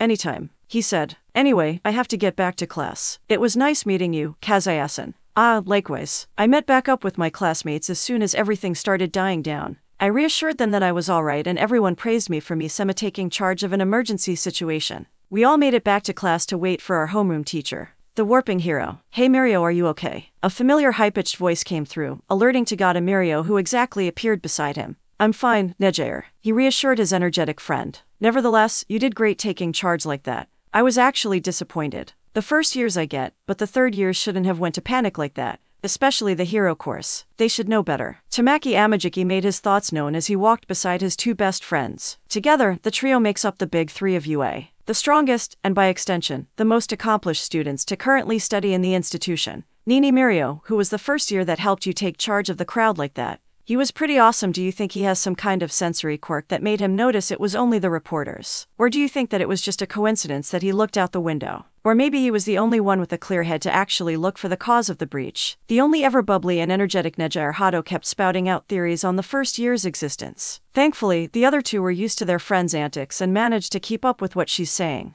I guess we'll know soon, won't we? After all, aren't the sports festival coming soon? I'm sure we'll see something interesting in the first year stadium. I'm so excited, and just you wait. Mirio, I've been training really hard with Ryukyu. I'll get first place for sure this time, Nejair declared excitedly. That's the spirit. Nejair, what about you, Tamaki? Mirio asked his dark-haired friend. I don't know, I don't want to be the center of attention of so many people in the stadium again, Tamaki said while shaking. He was remembering the feeling of last year's sports festival. That was something he'd rather not go through again. Don't worry, Tamaki, you'll do great, Mirio said while patting his back. The trio continued to talk while making their way to their class. Mirio himself is excited for the future. Call it instinct, but he believes that something big is gonna happen soon. Whether it's good or bad, remains to be seen. Midoriya, I usually say what's on my mind, Kiro. Asui started out. Your quirk resembles All Might. I honestly couldn't help but snicker after hearing that. Asui, or Tsuyu as she prefers to be called, has no idea how close she came to the truth. Guess Midoriya isn't as discreet as he thinks he is. And predictably, he immediately got all flustered and tried to deny all the accusations. Thankfully enough, Kirishima managed to come in and save the day. Whoa, hold your horses. Sure, Midoriya is strong, but he injures himself too, doesn't he? Kirishima intervened. Yeah, and even so, it's probably just some form of strength enhancement quirk. They're not exactly rare. I agreed. There you go, Midoriya, I'll help out once in a while. Strength enhancement quirks are simple, but they're also really manly. You can do a lot of flashy stuff with it. Kirishima then proceeded to harden his left arm. Not like my hardening. It's good in a fight, but it gets real boring sometimes. But I think it's pretty neat though. It's definitely a quirk worthy of a hero. Izuku stated, happy with the change of topic. At least people don't judge you whenever you use your quirk. Learn to appreciate what you have. Shinso said bitterly from the back of the bus. Ah, right. Sorry about that, Shinso. Kirishima said regrettably. Most of our classmates, at this point, have realized that Shinso suffered prejudice when he was young. My naval laser is pro-level in terms of strength and flashiness, bragged Aoyama, immediately reducing the tension. Yay, until you blow up your own stomach, teased Mina, causing Aoyama to give a shaky smile. Well, if you want to talk about strong and flashy, started Kaminari, then it's gotta be Kazuya, Bakugo, and Todoroki, right? Our very own monster trio. Bakugo and Todoroki, who weren't listening at all to the conversation, perked up at their names being mentioned. But Bakugo is always mad, so he'll never get popular. And Todoroki is always acting cold, so I don't think people will like him, stated the ever-blunt Tsuyu Usui. Predictably, Bakugo exploded and roared in anger, proving Tsuyu's statement right then and there. You wanna say that to my face, frog face? See, Tsuyu said, with no change in emotion. Kaken's getting bullied, who'd have thought. Guess that's UA. For you. Midoriya thought, shaking in disbelief. Cut the chatter and look sharp, we're here. Aizawa's voice got the entire class to snap back to attention. It didn't take us long to disembark from the bus. Without further fanfare, our homeroom teacher brought us into the USJ. The first thought that came to my mind upon seeing everything was that I'm impressed. Flood zone, conflagration zone, landslide zone, downpour zone, mountain zone, ruin zone. So many different types of disaster sites that could be used in different scenarios with so much excruciating detail, all for the sake of UA. As hero students to get a lifelike experience in rescue training and get the best possible education. UA definitely doesn't do things half-assed. As we entered the large dome building, a woman wearing a large space suit approached us. Everyone, I've been waiting for you. The Pro Hero 13 greeted us with enthusiasm. I could hear Uraraka behind me shrieking in excitement. Looks like someone's a fan. As expected of a Pro Hero, 13 gave a good and enlightening speech on the existence of quirks and their dangers to today's society. On how our powers, no matter how dangerous and destructive they seem, are not meant to cause harm, but rather born for the sake of helping people. To use our quirks for the safety and rescue of others. She certainly is good with words. To be able to uplift and excite a group of people is a great aspect to have for a hero. 13's words honestly just fire you up, eh? Shinso said to me as he clapped his hands alongside the rest of the class when 13 ended her speech. Yeah, unlike you. Joke's on you, my words and my voice could influence people a lot more than you ever could. TCH, he got me there. All chatter stopped, however, as a big black hole materialized out of nowhere at the center of the plaza. From it emerged a guy with hands stuck to almost every part of his body. And seeing this person, alongside what seems to be 100 more pouring out of that black hole, a part of me just screamed fight or flight mode. And luckily, unlike the more naive students in my class, some of my classmates were quicker on the uptake. Shinso, I know, was his reply as Shinso immediately placed his artificial vocal cords on the lower side of his face. I brandished a knife on one of my hands as I mentally counted the amount of enemies currently standing in the plaza. Huddle up and don't move. Our homeroom teacher confirmed our worst fears as he put on his yellow goggles and prepared his scarf. Sensei, what's going on? Are those robots from the Enter? Those are villains. Aizawa's shout got everyone in the class to tense in shock. 13 protect the students. I only see Eraserhead and 13, stated the person with blue hair and hands all over his body. Where's All Might? According to the staff schedule, he should be here. Was there a change of plans? As expected of UA. So they're the scum responsible for trespassing, growled Aizawa as he glared at the villains. Ah, what a shame. And I even went through the trouble of bringing all these people together too.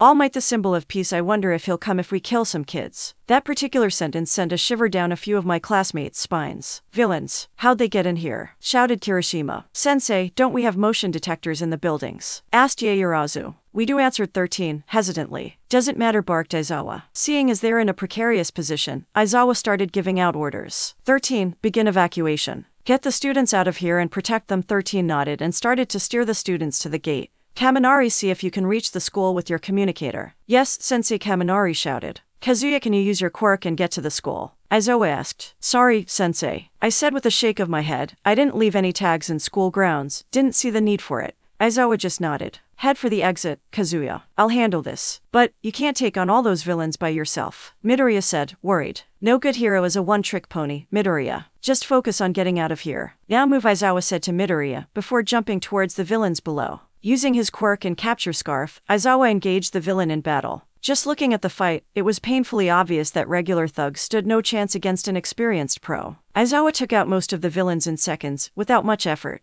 The students ran for the exit but were stopped as a familiar black and purple mist took form in front of them. Greetings. We are the League of Villains. I am Kurogiri. We humbly led ourselves into the noble school of UA. Our goal, to have All Might, the symbol of peace, take his last breath, said Kurogiri, causing the students to be shocked at the revelation. They're here to kill All Might, shouted Hagakure. All Might was supposed to be here, but has there been a change in schedule? Well, that's besides the issue. Since he's not here, my role remains unchanged. 13 flipped out one of her finger caps to fight, but before he could use her quirk, Bakugo and Kirishima reacted and charged Kurogiri. Stop, you idiots! My yell went ignored as Bakugo blasted and Kirishima punched Kurogiri with a hardened fist. Ha, didn't expect us to take you out first, did you? Taunted Kirishima. Oh my, that was dangerous, Kurogiri said nonchalantly as the dust began to clear. Despite being kids, you all are golden eggs. Students, move out of the way, declared 13 as he pointed her finger towards Kurogiri, but it was too late. My job is to scatter you all and watch you writhe in agony as we torment you. Now begone, announced Kurogiri. Kurogiri spread his mist and covered the majority of the students. Luckily, a few students were quick on the uptake.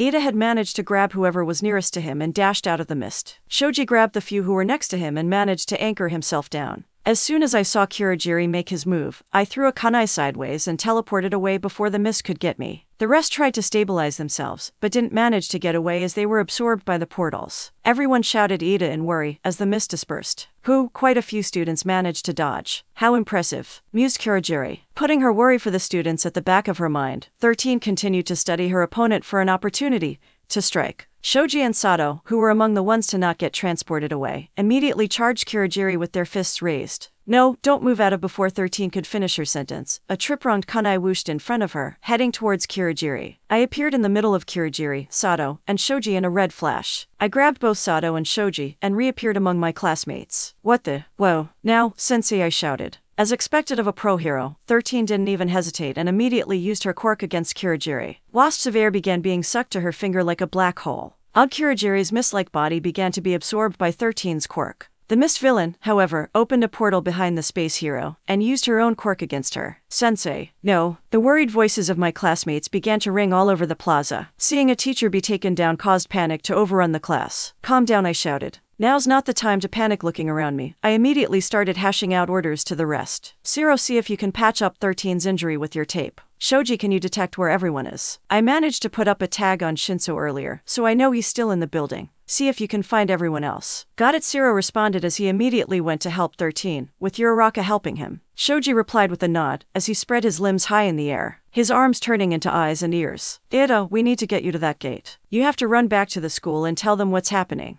But Kazuya, you're much faster than I am. Surely you could. Ida sputtered out. My skills are worth much more here. And without a perplace tag, my teleportation works better in short distances. You're much more fit for long distance travel than I am. I cut him off. I'm gonna buy you guys time. So the rest of you, make sure you get Ada to those doors. I'm counting on you. Let's show these villains not to mess with future heroes. You got it, Prez, came the voice of Mina. Let's do this, Sato shouted. It was obvious my quick action regained them some confidence. Everyone immediately had determined faces, ready to tackle the situation they're currently in. Gotta say, that was pretty nice of you to wait until we were finished, I said to Kurogiri. Well, I did want to show you the mistake of talking about your plans in front of your enemies. But, let's just say I was intrigued. Is that right? I muttered as I stood straighter. My arms glowed red for a second as I charged him, knife in both hands. I threw one of my knives behind him as I dashed in for a strike. He immediately spread his mist to try to engulf me, only for me to reappear behind him, my other hand already mid-swing. Kurogiri didn't even try to move as he thought himself untouchable, only to be surprised as my glowing red knife cut into where his back would be. Og, he screamed out, as he immediately teleported a few meters away. What? Surprised, I taunted. This is my dimension blade. By imbuing my quirk's properties on my knives, using the markers as a conduit, I'm able to warp anything my blade comes in contact with. The ability to cut space itself. It's still crude and incomplete, but for the likes of you, it'll be enough, I said with defiance blazing in my eyes. You may be made out of this black mist, but in the end it's still your body, isn't it? His only response was the widening of his yellow eyes as I rushed in to follow up on my attack. He tried to create a portal in my direction, only for me to again reappear on his front, and slashed at his chest. Came out of his injury as he teleported again, this time much farther. Kurogiri grimaced in pain as he got his wits back together. In the corner of his eye he noticed the rest of the students running towards the entrance gate. No, Kurogiri screamed out as dark mist started emanating from him and he reappeared in front of the rest of the students. He was about to threaten them, until a familiar flash of red appeared in front of Kurogiri. I blitzed in front of Kurogiri and held the metal bracer he had on his neck. Your fight is with me, I screamed out as I teleported him and myself back to the original location of our fight, the wide area above the stairs. The rest of the students, who were tense at Kirigiri's sudden arrival, were relieved at Kazuya's intervention. They rushed towards the gates to open it, only to be surprised that it wouldn't budge. It's locked, it must be the villains. Leave it to us, Mina and Sato shouted out as they dashed in. Mina melted off the door's hinges, while Sato took out some sugar from his pouches and inhaled them. Upon Mina's thumbs up, he jumped up and punched the door with all his might. The door broke off, not being able to handle Sato's strength. Go Ida, they all shouted as Ida ran out the door and bumped his speed to the max to get to UA. Kirigiri noticed Ida's escape in the middle of our fight. He managed to get away, said Kirigiri with frustration. If he calls for backup, then this is game over. He immediately warped himself away from the group, intent on finding Shigaraki. He scolded himself for underestimating the students. That red-haired one is trouble. Not only did he rally his friends and come up with a valid strategy, he's also able to injure me, even through my intangible form. That one is trouble, thought Kirigiri as he narrowed his eyes. He misjudged the abilities of the children, which was a mistake. One he will not make again. Now be gone. Those words were the last thing Hitoshi remembered as he found himself someplace dark. Visibility is poor, heavy rain is falling everywhere, and the winds are so strong that his hair is whooshing all over the place. He's sure now the villain transported him to the downpour zone. This is definitely not how he expected the day to go. When he first woke up in the morning, he was expecting just another normal day of classes. As normal as UA would be, of course. He knows as a hero in training that he would be involved in some combat scenarios, but to fight fully fledged villains not even a week into their school year is just too much. But even so, he is Hitoshi Shinso, a future hero. He can at least handle this much. Shinso. He quickly turned around as he sensed someone approaching him, shuriken being held in each finger, ready to throw it at a moment's notice. He stopped his movement after seeing a familiar face. Takoyami, you're here as well. Yes, I'm pretty sure it's just the two of us, as I didn't see anyone else fall here. Shinso just nodded as they both pressed their backs against each other in a defensive formation. Already, a sizable group of villains is surrounding them, most with crazy grins on their faces. You ready for this? Shinso asked, as they tensed in anticipation. Most definitely, replied Takoyami, dark shadow emerging from his abdomen. So let me guess, your boss has offered to pay you idiots a large amount of money to kill some kids, is that right? Shinso started out. Fools, you don't even realize you're being used as cannon fodder. What a shame. Takoyami, who knows what's about to happen, gave a small smirk. A brief moment of silence ensued. A lot of the villains grew tick marks at what he said. What the hell did you call us, you little bra? A little under half of the villains surrounding them suddenly stopped moving, seemingly in a trance. Way too easy, Shinso thought with a grin. Fight back against your fellow villains, protect UA. To the rest of the villains' visible surprise, almost half of their number began to attack them. Dark Shadow. Without giving the villains a chance to think, Takoyami took advantage of the villains' surprise and sent Dark Shadow against them. The darkness entity cheered as he picked up two large villains and slammed them to the ground. Shinso also wasn't idle as he engaged a few villains in close combat. He kicked one of the villains on the head with a roundhouse, before immediately going for a spinning backfist against a villain that was behind him. We have to finish this quickly, before the villains I brainwashed get back to their senses. Shinso fingered a few shuriken before launching them towards a group of villains. It met their individual targets as he immediately followed up with a flying knee, before grabbing a villain's arm and judo slamming him to the ground. In the background, he could notice Dark Shadow still going on a rampage, destroying villains left and right alongside a few brainwashed puppets. Before long, all the villains were face down on the ground unconscious, whereas Takoyami and Shinso suffered a few scrapes and bruises. For villains, these few weren't much trouble. Takoyami stated as mentally recalled Dark Shadow inside him. Right now, the downpour zone doesn't offer much light.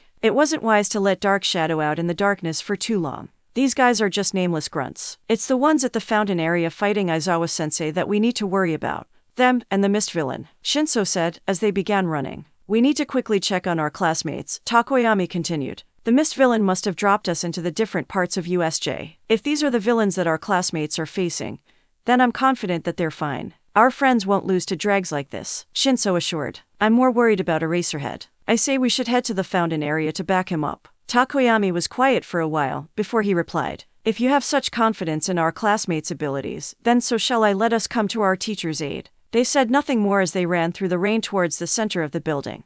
The warping hero, Go Ida. I heard the shouts of my classmates and mentally sighed with relief. With Ada getting help, the only thing we need to do now is survive. My senses suddenly screamed at me as I immediately flashed away and abandoned my attack. Kirigiri suddenly spread his shadows wide around him, as he looked at me menacingly. I prepped myself for an attack only for him to warp himself away from our fight. That bastard. Shoji, I screamed out. Kurogiri teleported himself back to the fountain area. Aizawa-sensei is still doing well, dispatching some of the villains. But I am worried due to the fact that the guy with the hands and the giant haven't moved. Shoji, who has his limbs spread all over the USJ, acted as our scout as he reported his findings. And what about the rest of our classmates? Shiro said as he stood beside me. He's done his best to patch up 13 with Uraraka's help and is now ready to join the fight. Sato and Mina walked up as well. Like you said, they're all spread around the USJ. I can see everyone, barring a few. But I can see Midoriya and Tsuyu creeping to Aizawa's location. They're probably in positions you can't see from here. I thought aloud as I shook my head. Nevertheless, we can't just sit idly by. We have to help our friends and our teacher. Mina, Sato, Uraraka, Shiro, and Shoji just stayed quiet while they saw me thinking. Clearly more than happy for me to do the decision-making.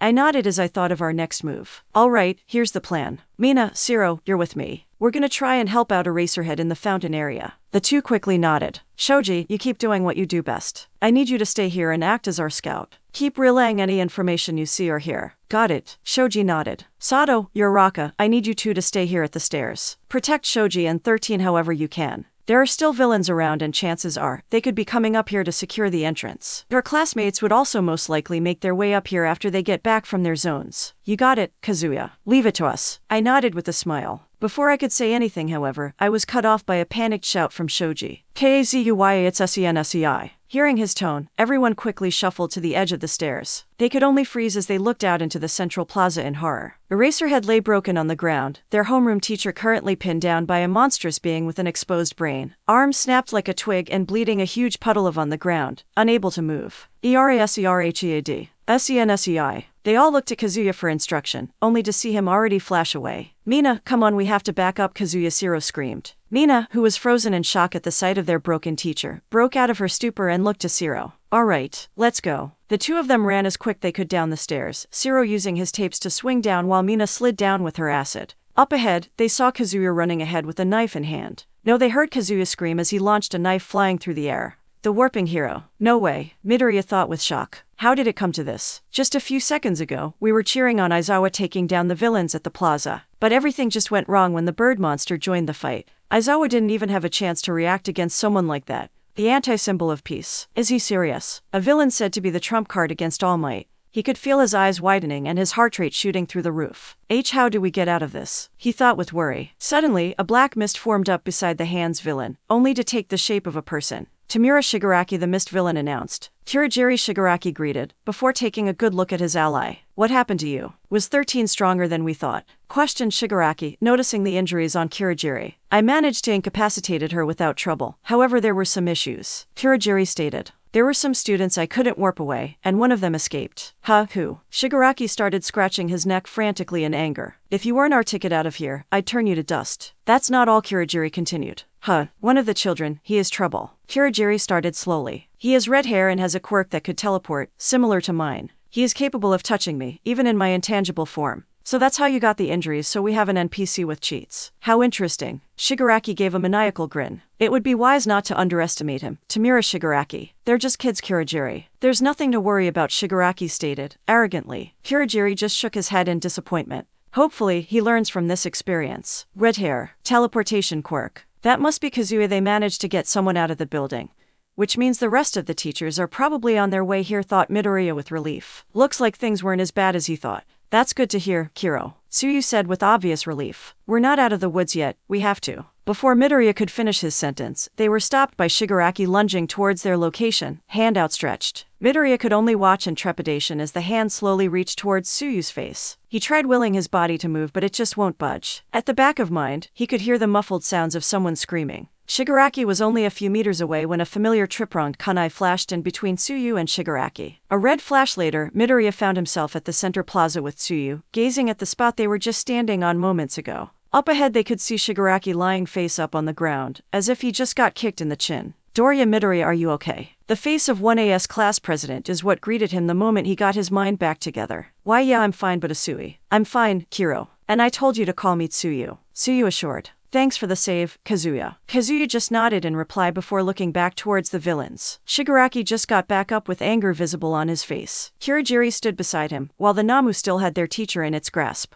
Kazuya Shiro shouted as he and Mina stood beside their president in a triangular formation. Midoriya and Tsuyu still crouched and dazed in the center. So you're the NPC with the cheat, you're pretty fast, aren't you? Shigaraki drawled out while scratching his neck. I hardly think I'm the one cheating, what with that abomination you have, replied Kazuya, eyeing the Namu. Shigaraki just gave a crazy grin. Cheat, huh? Maybe. This is the bioengineered Namu, created to take on All Might as his best. The anti-symbol of peace. Kazuya, the one with the hands, has some sort of disintegration quirk, don't let him touch you, and the villain holding Sensei down is as strong as All Might, Midoriya quickly warned Kazuya. As strong as All Might, huh? Kazuya said slowly, before noticing something moving behind the villains. He slightly widened his eyes, before giving a small smirk. Then we'll be the judge of that. Isn't that right, All Might Sensei? Fear not, for I am here. What? All Might? Shigaraki was visibly surprised at the sudden voice of the number one hero. Even the rest of the students were taken aback. Where? Stay your ground and don't move. All the students barring Kazuya widened their eyes and their hearts soared the moment Shigaraki became immobile. Shinso, that has to be Shinso. Suddenly from the trees, Dark Shadow appeared and tackled the Namu to the ground, pinning its arms to its sides. Kazuya moved quickly. The moment Shigaraki was hypnotized, he rushed in with knives in hand towards Kurogiri. Kurogiri tried to prepare himself, only for Kazuya to suddenly flash in front of him and give a swift and devastating cross slash against his chest. Lightning speed slash.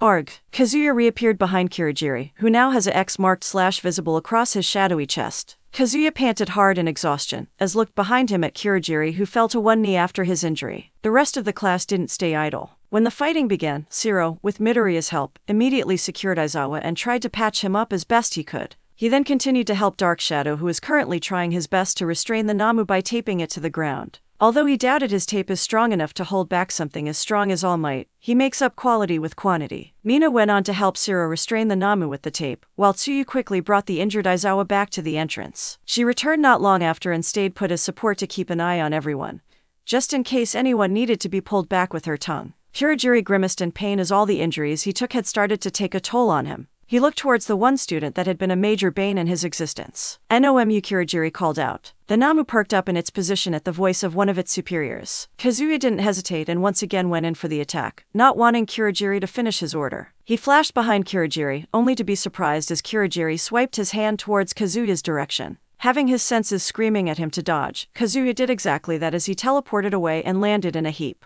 He looked back and was glad that he moved. Everything that was behind him, the ground, the buildings, the fountain, has all been cleaved in two by Kurogiri. Namu, get up and kill, ordered Kurogiri. The Namu immediately gave a roar as it flexed its muscles to escape its restraints. Dark Shadow tried his best to hold him down only to fail as the Namu headbutted the shadow quirk. The tape also proved useless as the bird monster ripped it all to shreds. The Namu was about to pummel Mina and Shiro only for Dark Shadow to once again get in its way. The two beasts continued to trade blows as Shiro and Mina acted as support. Shiro tried to trip the Namu with his tape, while Mina used her acid to either melt the bird monster or use it on the floor to trip it. Damn it, he's starting to get used to my moves. I need to end this quickly, Kazuya thought in trepidation as Kurogiri's eyes narrowed upon seeing me get back up. Kurogiri looked around him, trying to make sense of the situation. Currently, the Namu is engaging some of the students in combat. Shigaraki was still somehow immobile, seemingly in a trance over something. Must have been one of the children. Probably something to do with All Might's voice earlier. You have caused trouble for the last time, child, Kurogiri said menacingly. Kazuya just prepared himself in apprehension. In the woods, Shinso was preparing his vocal cords and fingered the shuriken in his pockets. What's that mist guy planning? Shinso thought, as he walked out and approached closer. Boy, Miss Punk, you assholes tried to have us killed, but you didn't expect us to beat you all the way to Sunday, did you? Taunted Shinso. Kurogiri just spared him a glance before outright ignoring him. The League of Villains will remember this upset. This won't be the last time we meet. That is, of course, if you survive. For we, the League of Villains, will not be stopped, declared Kurogiri, as he expanded his mist to enormous amounts. A huge suction force came out of the mist, absorbing all the rocks, boulders, and various kinds of knives, swords, and axes that was previously wielded by the thugs in the area. Everyone tried their best to anchor themselves to the ground. Kazuya tried to stop him, but halted after spotting a rapidly growing shadow below him. He looked up, only to widen his eyes seeing dozens of metal, shrapnel, and huge boulders falling out of dozens of dark purple portals that litter the rooftops. Everyone was too shocked to say anything as all the objects grew closer. What the hell is that? Everyone, get to cover. Panic ensued as all over the USJ, screams could be heard by students and surviving villains. As all focus was on the meteor shower of death, no one noticed Kurogiri make his way to Shigaraki. Kazuya tried to think of a way out of this predicament. Midoriya, could his strength help? No, the objects are too spread out for him to take them down with one attack. Same with Bakugo. He racked his brain for a way out, until, that's it, that's the only thing I can do. He immediately called out to the one person who could help in his plan. Tsuyu. Tsuyu looked towards Kazuya, slightly shaking in fear. Kazuya looked in worry, but dismissed it to get his plan across. I need you to take one of my knives and plant it at the bottom of the lake in the flood zone. Can you do that? Choosing to believe in her class president, she immediately jumped towards the flood zone. Midoriya, when I give the signal, throw a punch with everything you got, Kazuya said as he threw a knife to the tallest building he could find. Everything. But we have no time, can you do it? Kazuya looked desperate at this point. Midoriya was surprised to see the normally cool and reliable Kazuya be like this. He forced his nerves down and immediately nodded in determination. You got it, you can count on me. Akio, what do you need us to do? Shinso screamed. He noticed how his best friend looked at the moment. He's about to do something stupid. Pray. Kazuya met Shinso's eye before teleporting away. Shinso widened his eyes before looking at the rapidly approaching rubble. Pray, huh? Is that all I can do? He thought with clenched fists before getting to cover, Takoyami following him. Kazuya reappeared on the roof of a building in the USJ. At this point, the rubble was only a few feet above him. Here we go. He wielded a knife on his right hand before pointing it upwards. A hero that people could rely on. His mark on his knife glowed bright red, drenching the area around him in crimson. A man that my parents could be proud of. His eyes glowed a small tint of red before suddenly disappearing. Who knew I'd actually say this motto out loud like this? He looked up, gaze burning in determination. Plus ultra vacuum sphere. A large red spiral mark suddenly encompassed the air in front of him, covering the entirety of the USJ. The space covered by the mark seemingly folded. All the rubble sinking into the fold like a vacuum, as if disappearing into nothingness. A red glow started emanating from the flood zone before it exploded, and a huge gush of water came bursting out of the lake. A huge tsunami formed from the explosion. Midoriya, came the exhausted voice of Kazuya. The brunette didn't hesitate as he ran up and ed his fist back. Smashhhh. He punched forwards, an air cannon being formed that battled the tsunami for supremacy. The forces of nature ended up canceling each other out, as the air cannon dissipated and the tsunami receded. Midoriya fell to his knees in pain, his right arm purple and broken from the kickback of his quirk. You did it. Good job, Kazuya Midori. You guys saved us. Akio Shinso's scream got everyone to look back at Kazuya's location, only to be shocked at seeing him fall from the roof, seemingly unconscious. Tsuyu immediately jumped and grabbed him with her tongue. She landed in the fountain area and gently laid him down. All the students immediately crowded him, only to see the red-haired teleporter unconscious. That's our class prez for you, huh? Shiro chuckled. Cheater. The scream got everyone tense. They immediately grouped up and formed a protective circle around their fallen comrade. That damned red-haired brat Shigaraki, who was broken out of the brainwash by Kurogiri, screamed out in anger. You children have been getting on my nerves. There was a brief pause of noise and action that got everyone's skin crawling. The only sound that could be heard was the heavy breathing of a pissed-off villain and the scratching of his neck. Namu, kill them all. The students were all tense, prepared for the fight of their lives when suddenly, a huge explosion appeared and blasted at the villain's direction. They were further relieved when ice started spreading towards the villains. Kurogiri tried to warp him and Shigaraki out of the way, but failed to do so in time as his injuries suddenly flared up. When the smoke dissipated, all three villains had burn marks all over them, while their lower bodies were frozen to the ground. "Ha, bet you didn't expect that, you villain scum," Bakugo announced their presence, alongside Kirishima, who was quick to join the others. "Hey guys, backup is here," Kirishima cheered. "Indeed, it looks like we missed a lot of the action." The cool voice of Todoroki chimed in. He spared a glance at the unconscious Kazuya, before looking at the villains. Attacking UA, like this was a mistake. One you'll come to regret, Todoroki said, as he breathed out cold air. Damn it, all, it wasn't supposed to end like this," Shigaraki screamed out. "You kids are supposed to be NPCs, not mini-bosses," Shigaraki said in anger. "Kurogiri, get us out of here." Noticing nothing happening, he looked to the side, only to widen his eyes as Kurogiri finally fell unconscious, succumbing to all his injuries and exhaustion. Argh, damn it all. In his anger, Shigaraki turned all the ice around him into dust, his body already showing symptoms of hypothermia. Namu, kill every single one of them. Boom. There was a booming crash, but instead of the plaza, the source was from the front doors of the USJ. It made everyone take a pause due to the sheer force of wind that was kicked up from the impact, sweeping most of them off their feet. Most of the students tried their best to cover for their injured classmates. What the hell was that? What's going on? Was the collective thought of everyone by the fountains. Everything is fine. Every student present immediately sagged in relief when they heard that familiar voice. Fear not, for I am here. All Might has arrived at the USJ. Fear not, for I am here. All around the USJ, the students that heard that familiar cry cried with relief. All Might's presence giving them a sense of safety and reassurance that everything will be all right. For the villains, however, All Might, Shigaraki said with venom in his voice, his body shaking in anger and disbelief. Today was supposed to be the day the #1 hero breathed his last. And yet before the man in question even showed up, the villain army he put together was scattered. And Kurogiri, who was a vital piece in taking down All Might, is unconscious. No, it was never supposed to be like this, he continued to murmur while aggressively scratching his neck. He didn't even see All Might move as suddenly he found Namu in front of him, shielding himself from All Might's punch. The rest of the kids already on the other side of the plaza. All Might gave a light push before moving back. Everyone, take all of the injured and get to the entrance. All Might stated, his signature smile nowhere to be seen. I'll handle this. That I can still fight, Bakugo's loud voice countered. We can still be of help, All Might. The least we could do is provide you backup. Todoroki chimed in. Be careful, All Might. Midoriya spoke up before grimacing in pain. His injured arm jolted from the sudden movement.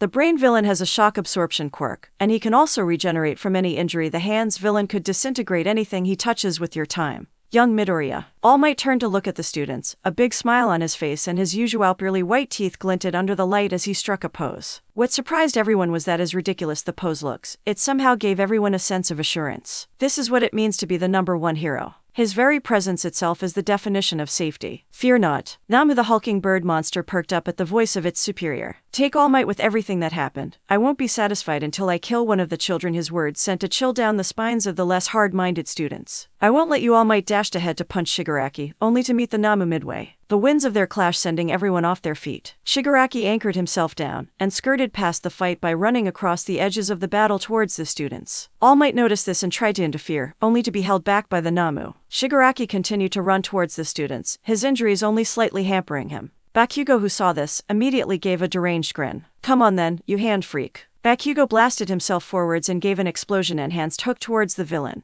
To his surprise, however, Shigaraki caught his attack by the gauntlet. The grenade-shaped brace immediately began disintegrating. Bakugo immediately launched an explosion from his other hand to try to distance himself from the villain. Shigaraki, who took an explosion to the face, didn't even flinch as he kept chasing after Bakugo, completely ignoring his own injuries. Suddenly, an iceberg rapidly approached him from Todoroki, who attacked after Bakugo got out of his line of fire. However, much to his chagrin, the ice disintegrated within seconds. Stay out of this, Ice-hot, Bakugo screamed out as he launched himself forwards for the second time to engage with Shigaraki. Todoroki ignored him and sent another barrage of ice against the villain, only to again be disintegrated. Todoroki cursed before having to dodge a hand lunging for his face before he jumped backwards. Bakugo went for the offensive again as he jumped towards Shigaraki. Before he went too close, however, he used an explosion to propel himself upwards, the explosion creating a smokescreen as he blasted Shigaraki from behind.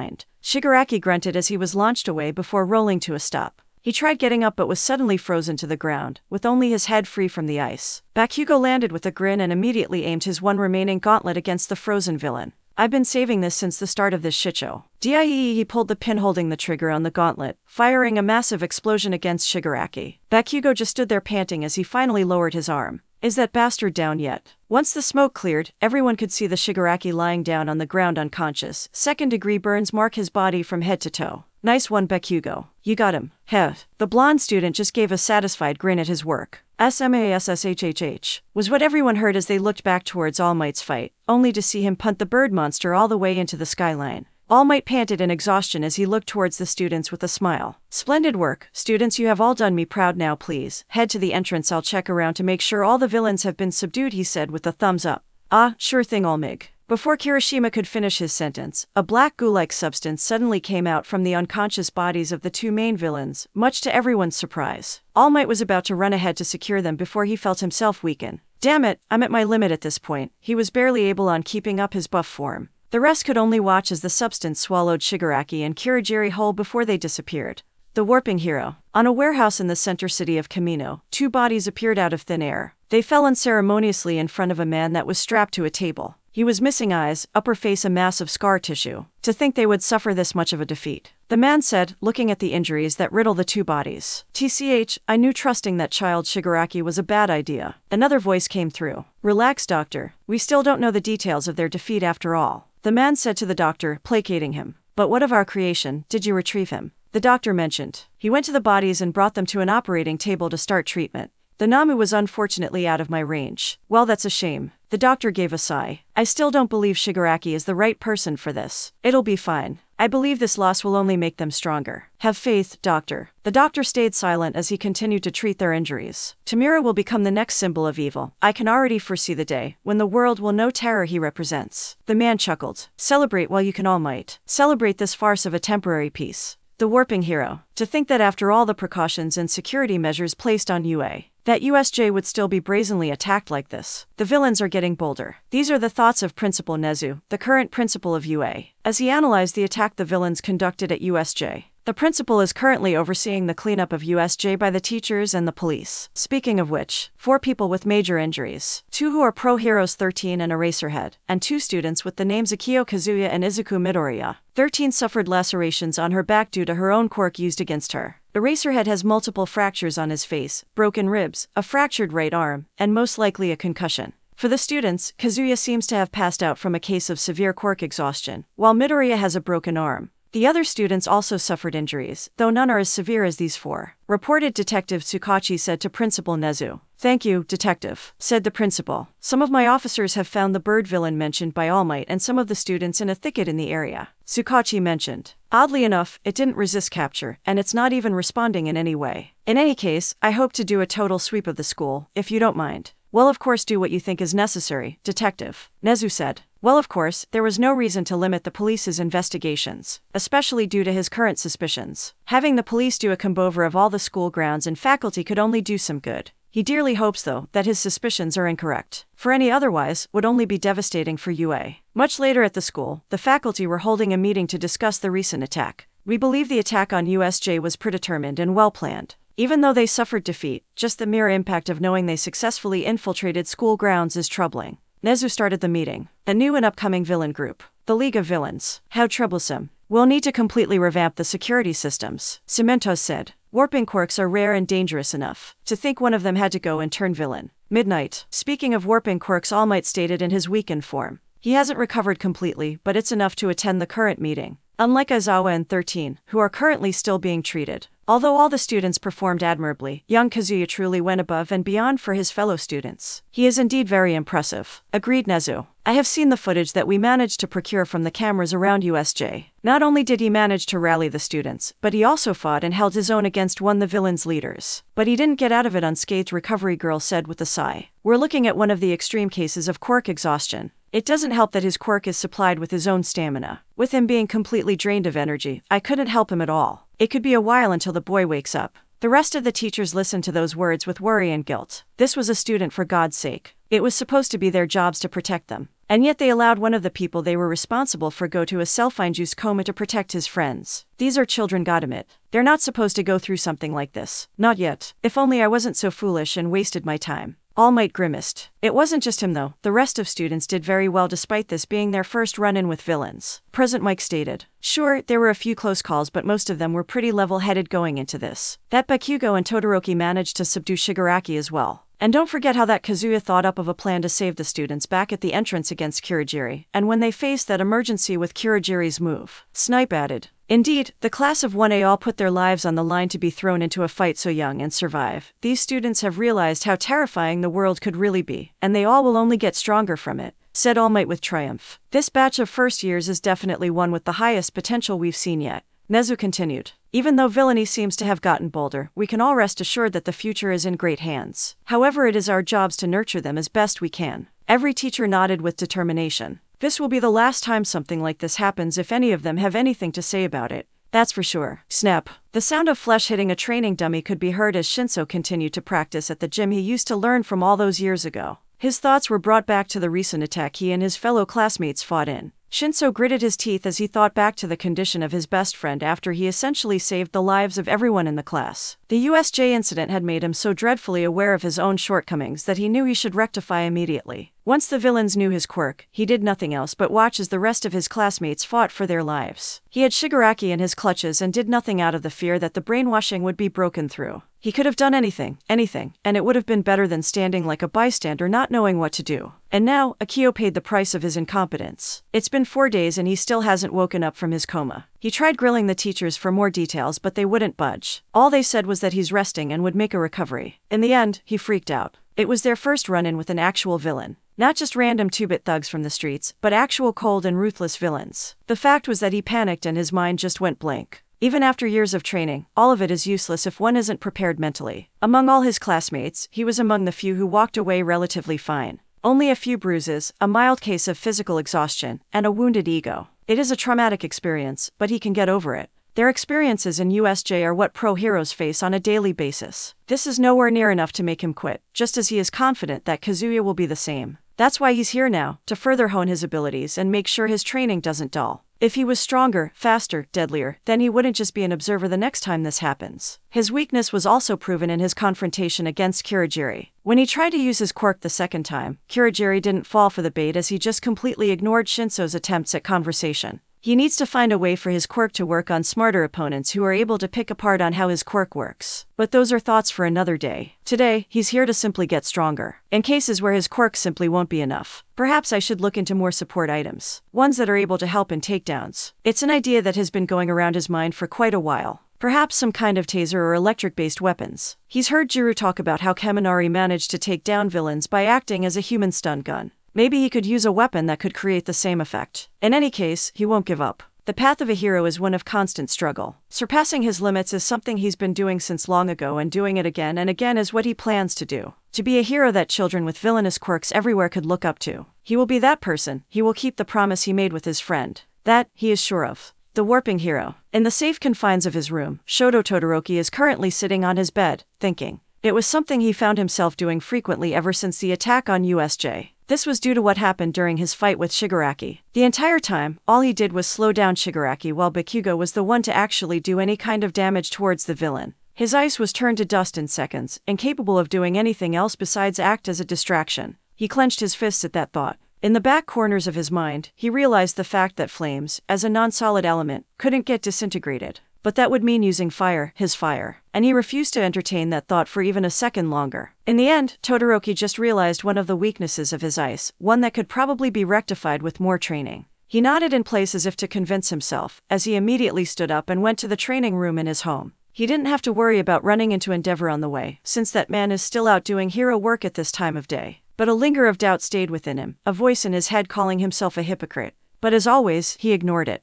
The Warping Hero. Pain and discomfort. That's all I felt as I blinked myself awake and took in my surroundings. Everything around me just screamed hospital, which means I must have somehow survived the whole USJ fiasco. I leaned back on the bed and gave a slight groan as I jolted up some of my injuries. My thoughts broke as I heard the door opening. Standing there, frozen at the sight of me being awake, was my mother. Before I could say anything, she closed the distance and immediately gave me a crushing hug. Akio, I was so worried they told me what happened and too couldn't, my mother said as she tightened her hug. Don't worry, Mom. I'm fine, see. I'm sorry I worried you. The way she cried to my shoulder just pulled on my damn heartstrings. I regret making her feel this way, I really do. I put my arms around her as I reciprocated the hug. We just stayed like that for a while, until my mother was forced to let me go as Recovery Girl came in the room to check up on me. Are you okay, young man? Anything feel amiss? Recovery Girl asked as she did her checkup. My mother stood by my bed to keep me company. Nothing weird. I just feel tired, to be honest. Yes, that makes sense. She nodded. You experienced one of the most extreme cases of quirk exhaustion I've seen in a while. Wait, how extreme are we talking about? How long was I out? I asked. You've been under a coma for about a week now, she said. I could only widen my eyes. A whole week, I exclaimed in surprise. Indeed, she continued before looking at me in concern. May I ask what happened? I just went past what my body could handle. I explained. My quirk takes stamina to work. The bigger moves I do, the more it strains my body. The last move I did drained my body to the very last drop. I see. Then until your body is up to par, I don't want you doing anything like that again, you hear me? Yes, ma'am. I gave her a grin. But what about everyone else? Are they okay? Yes, your friends are fine. The only people that needed extra medical attention were your teachers and Midoriya, who broke his arm. I just gave a sigh of relief as I sunk deeper into my bed. Then what I did was worth it. Recovery Girls just twitched an eyebrow at that before giving a sigh. I swear you kids are all the same. In any case, get some rest. You need it. Recovery Girl advised before making her way towards the door. I'll inform the rest of your family and the school of your condition. They'll want to hear the good news after all. Thank you so much, my mother bowed with gratitude. Think nothing of it, dearie. Recovery Girl gave a motherly smile before leaving. My mother and I just looked at each other in awkward silence after that. Mom, I know what you're gonna say, Akio. She gave me a smile. I know being a hero has been your dream since you were young, and I fully support you. But as your mother, I can't help but worry from time to time. She approached my bed before giving me on the forehead. I know you're strong, and you won't give up just from this. We'll be rooting for you all the way. Just make sure you be the best hero you can be, okay? I'm proud of you, my son. I couldn't help but trickle down a few tears after that. I hugged my mom as she stroked me in the head. Go on and rest then. I'll be waiting for your father and brother to get here. I just nodded and fell back to my bed, off to a dreamless sleep. The Warping Hero. I woke up much later to an empty room. which I'm glad for because it gives me the privacy to think back to the USJ attack. It was a massive wake-up call for sure. Ever since I woke up on this once fictional world, that was the first time I actually felt real danger. The first time I faced a situation where it's life or death. It was a harsh reality check. This world I live in now isn't all sunshine and rainbows. Villains run amok the cities like a plague and they draw chaos wherever they run to. The world is a dangerous place to live in, and I experienced it firsthand in the USJ. Sure, I managed to play a big role in the grand scheme of things. The things I did definitely contributed to the survival of the class. But was it enough? Hell no. This is only the beginning of the danger I'm going to experience as a hero. I'm nowhere near ready for the actual big bad that's probably present and controlling things behind the scenes, both physically and mentally. It was pretty disheartening to hear that even after years of training, to find out that I'm still nowhere near ready to be a hero. But that's life, I guess. I'll just have to make sure to come out of this stronger, which isn't really hard since I'm already determined to not give up. The attack made me realize some of my weaknesses, and I intend to rectify them as soon as I get the green light from Recovery Girl. One of the main things I need to focus on is definitely my stamina. It's both the easiest and hardest thing to do since simple exercise is all it takes. It's just the daily grind, and the amount of time it takes to actually see improvement is what makes cardio so grueling. I just sighed at that. That was really the only issue I have with my quirk. The cost for some of my bigger moves is just so high that using them is usually counterproductive. In any case, apparently the school is on break for another 2 days. More than enough time for me to recover. My classmates are probably worried sick. But it's unfortunate that, besides Shinso who has my number, I don't have any way to contact anyone, which is honestly an issue. Setting a mental reminder to create a class group chat as soon as possible, I willed myself back to sleep. Izuku Midoriya was walking through the gates of UA, as he reminisced about the events at USJ. That brought his thoughts back to his injured friend. No one has seen hide nor hair of their class president since the USJ incident except Shinso, who told them that Kazuya is fine and recovering. It's been well over a week and school had finally reopened and classes resumed. UA was under heavy scrutiny from the media for the recent breach in security, but Principal Nezu had managed to pacify the concerned masses and quell the public unrest. The newly created class group chat, who was created by Shinso at the behest of their president, was flooded with many concerned messages about Kazuya's well-being, and all he replied was "I'm fine. Thanks for the concern." To be honest, that doesn't really sound fine to Midoriya, but he isn't exactly in a position to say anything.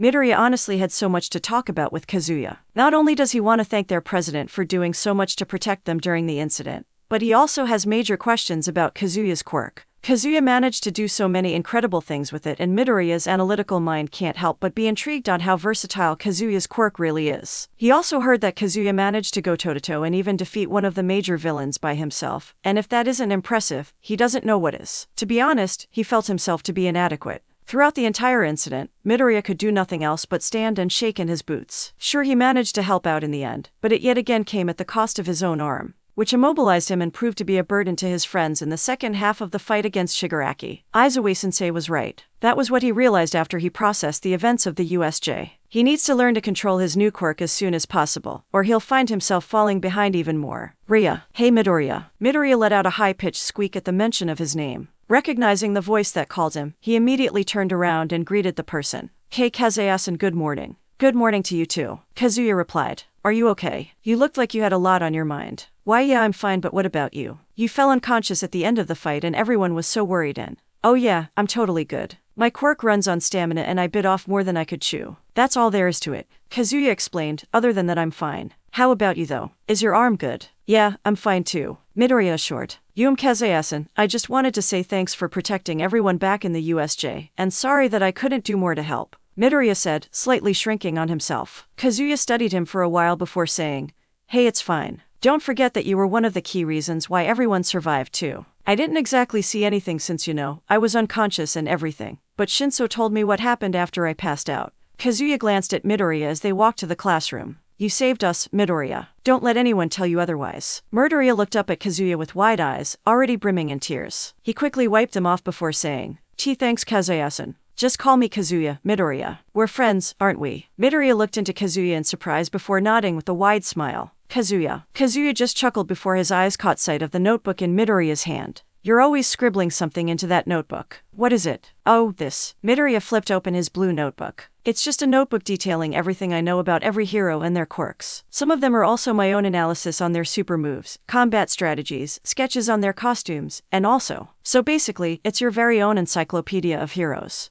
Yes, Midoriya said sheepishly as he rubbed the back of his neck. Kazuya is now just staring at the title at the front of the book, labeling it as the 13th volume of Hero Analysis for the Future. Kazuya just shook his head good-naturedly. Mind if I take a look? Sure. Midoriya handed out his prized possession over to Kazuya, who quickly flipped through it and read some of the entries. It's very detailed. You weren't kidding when you said you put down your own analysis, Kazuya said as he studied a particular paragraph regarding Kamui Woods. This is pretty impressive, Midoriya. I tease nothing at all, haha, Midoriya awkwardly replied. He mentally berated himself for not knowing how to handle praise. Kazuya paused as he found himself on a particular page. This is my entry, so you did analysis on the guys in class too, huh? Yeah, everyone has such cool quirks, so I just Kazuya HMMed as he studied his own page. On the very top he could see a sketch of himself in his costume, and right underneath it is all the info Midoriya currently has on his quirk and capabilities. Quirk, teleportation tags. Kazuya's quirk allows him to teleport, but requires tags that act as anchors to do so.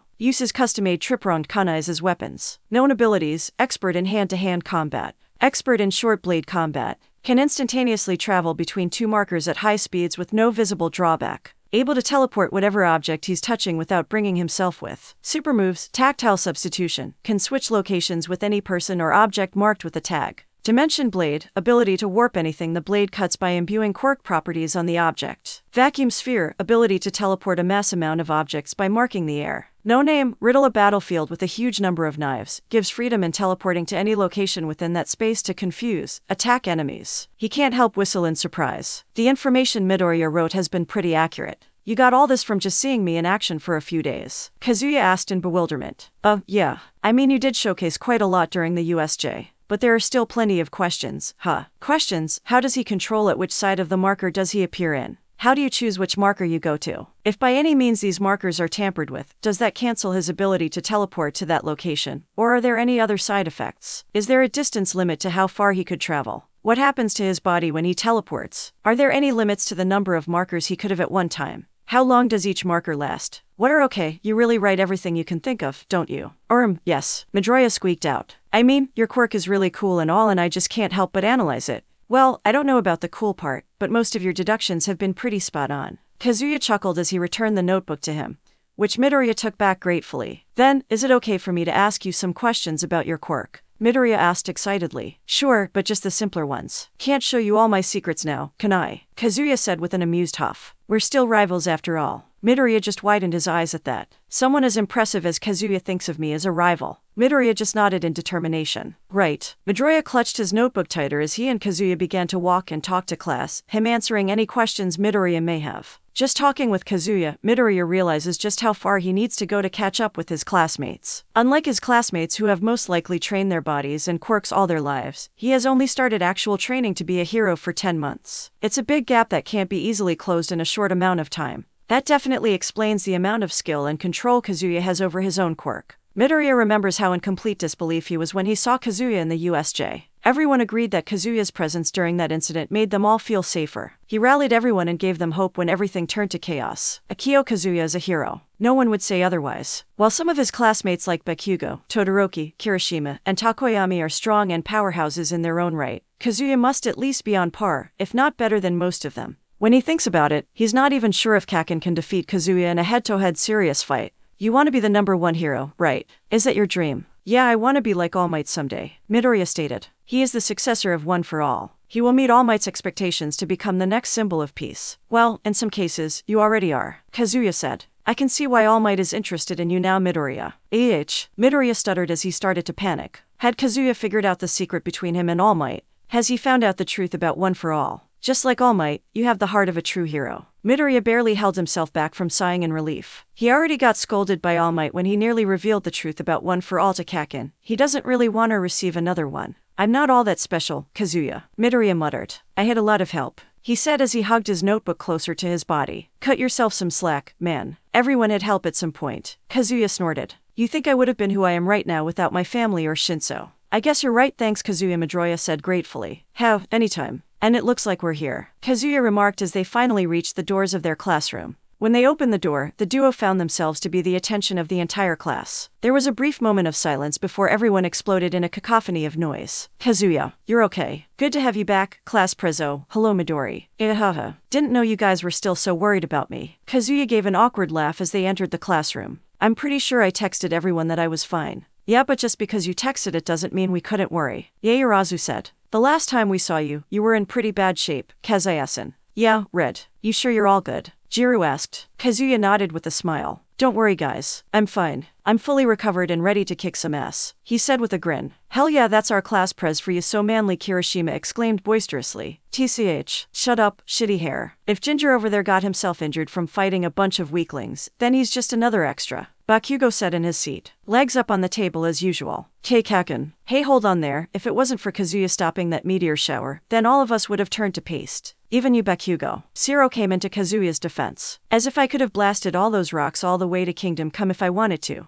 But you didn't, Suo, Mina said with a snicker. Say that again, you wing pinky. Kaken, calm down. Shut up, DEKU. How vulgar, Yaoyorozu commented, disapprovingly. Oh, relax, Sparkplug. Besides, didn't you take down Shigaraki with Todoroki's help? That's a pretty impressive feat to me, Kazuya commented. I beat that shitty villain myself, you hear me? I see YHOTDI didn't do JACKSHIT. I beg to differ. I actually did, Todoroki stated before being interrupted. Shut up, ICYHOT. Yeesh, what's with all the screaming? Shinso announced his arrival as he finally entered the classroom. The hell are you comparing yourself to? Feel a little threatened that someone is better than you, Shinso said with a smirk. The did you say to me, Ibex? You wanna pike? Bakugo's eyes lost his focus as Shinso's quirk took over. Everyone was bewildered at why Bakugo stopped moving, before realizing what happened and subsequently roared in laughter. Nicely done, Kazuya said with a grin as he fist-bumped Shinso. Midoriya could only look at everything with shock. Kaken getting teased. That's something he wouldn't have thought possible until he rolled in UA. Not a single person in class actually feels threatened by the blonde, and some like Kazuya, Shinso, and Kaminari have no qualms on pressing his wrong buttons. What's worse is that he knows exactly how Kaken will retaliate after all of this is over. That's why he's gonna take it upon himself to defuse the situation before it explodes in everyone's faces, literally. Oh, guys, I think we should just leave Kaken alone for a. Hey Shinso, make Bakugo sing for us. No wait, make him dance too. What is everyone doing? You're making it worse. Guys, I really think we should. Sure, Shinso drawled in his usual lazy voice. Make sure to get your phones out and record this. Bakugo immediately started singing and dancing, much to Midoriya's horror. This is absolute gold, Kaminari said as he recorded everything on his phone. Uraraka couldn't hold herself back as she is now rolling on the floor while clutching her stomach. Mina and Hagakure were trying to muffle their laughs but ultimately failed as they joined Uraraka on the floor. Kazuya and Kirishima were chuckling along the rest of the class before they noticed how distressed Midoriya became. They looked at each other before they nodded. Hey, all right Hitoshi. That's enough, Kazuya said to Shinso as Kirishima started to calm down. The rest of the class before approaching Bakugo. Ruin my fun, why don't you? Shinso drawled out before he cancelled his control on Bakugo. The moment the brainwashing was dispelled, Bakugo immediately looked livid. You do that to me again and I'll end you, you hear me? He screamed to Shinso as he is currently being physically held back by Kirishima. Oh come on Sparkplug, it was just some harmless fun. Yeah Bakugo, besides, it was funny. Screw you Pinky. Oh man, this is priceless, Kaminari cackled as he rewatched the video he took of Bakugo on his phone. Give that thing to me, dunce face. Everyone erupted into peals of laughter as Kaminari sent the video to the group chat. Die, all of you should eat shit and die. Kazuya, where are you going this early? Mom asked with a sleepy look as I was currently putting on my shoes by the sofa. Just a morning run, Mom. I said. Gotta get some training in. Sports festival is coming up, remember? Ah, that's right. Alright then, just make sure to get back by breakfast. I just nodded as I started my morning run. I've been keeping this routine ever since Aizawa announced to us that sports festival is coming up soon. The sports festival is one of the biggest events in all of Japan. Any UA student that wants to make it big has to give a good showing during the event, as it is one of the ways to be scouted by pro heroes for internships. It didn't take long for me to complete my run. It was only around 50 laps around the neighborhood after all. By the time I got back, my family was already waiting by the breakfast table. Welcome back, sport. Hurry and wash up so you can join us. My dad greeted me as I entered the house. Sure thing, Dad. I quickly washed up and immediately joined them. Mom cooked us some delicious bacon and eggs and I'll be damned if I let them go to waste. So Akio, you're going to have the sports festival soon, right? Reizo, my brother, started the conversation. Think you're gonna win? Hard to say, I said while chewing on a piece of bacon. There are a few crazy strong ones in my class. Do you know that Endeavor's son is one of my classmates? Is that right? How's he like? My mom asked. Kinda antisocial. I shrugged. I don't really know too much about him since he's not really one to socialize. Crazy strong though. Do you think you can beat him? Who knows, if I go all out, then maybe. I haven't really seen him fight much, to be honest. By the time he fought in the USJ, I was already unconscious. So there really are people who can force you to go all out, huh? Interesting, my brother said with a grin. No one is really stopping you from doing your best, Akio, my father stated as he drank some water. Your mother and I are also kind of curious as to where you stand among your classmates. Being a hero has been your dream ever since you were in elementary school and have been working hard with Hitoshi since then. This is a good chance for us to see the fruits of your hard work. Ha, imagine if you and Hitoshi get first and second place. That would be awesome. Reizo looked at me before saying, you know, there has always been a betting pool at my workplace about the winners of the sports festival once it reaches the third round, he said with a grin. I plan on putting a lot of money on you, so you better win, lil bro. I just deadpanned him. Mom, are you hearing this? Well, it's not like we are doing the same thing, Mom said with a cough. Wait, what? We're planning on playing the sports festival back at the cafe so people could watch. We're also throwing a betting pool, similar with your brother. It was your mother's idea. I threw the same deadpan look to my mother. Don't look at me like that, Akio. I'm a businesswoman at heart, and this is a business opportunity. Mom defended herself. I just sighed at that and smiled at them. Well, I'll try my best. But if you're serious about doing this, then you're going to help with my training for the rest of the week before the sports festival. I pointed to my brother.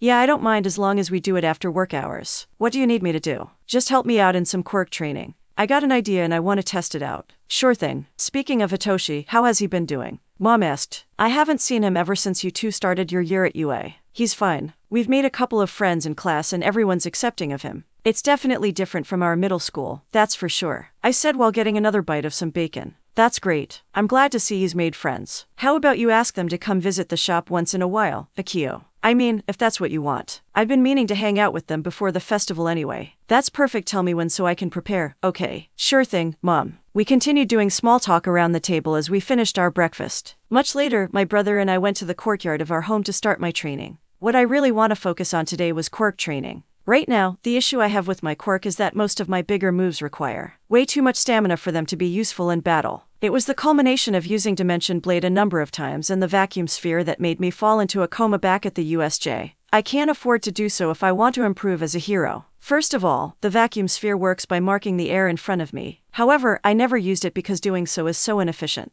The air around me has no solid form, so limiting the area my quirk covers to create a mark is hard, where it eventually just creates a tag too big and too spread out, meaning a huge waste of stamina for just one marker. Back at the USJ, however, it worked because I willed it to cover as much area as possible since Kurogiri's attack range was wide. Not to mention that putting my tags on non-solid material cuts the time the tag is placed by a lot.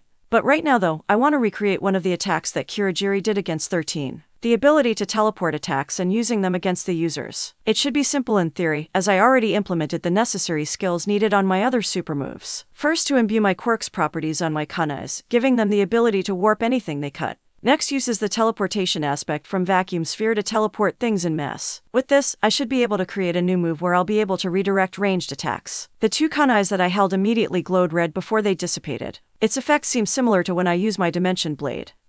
I quickly put this to the test. I told my brother to get the water hose and aim it at me. Are you sure? He looked at me like I just asked him to do something stupid. Just do it, I said. Alright then, suit yourself. I stood in the middle of the courtyard with kunais held in both arms as my brother aimed the hose at me. He turned the knob and water immediately came gushing out of the hose towards me. I immediately pointed one of my knives towards the upcoming stream of water while the other was pointed to the side. The moment the water touched the knife, it seemingly sunk into the blade as it reappeared shooting out from the other kunai.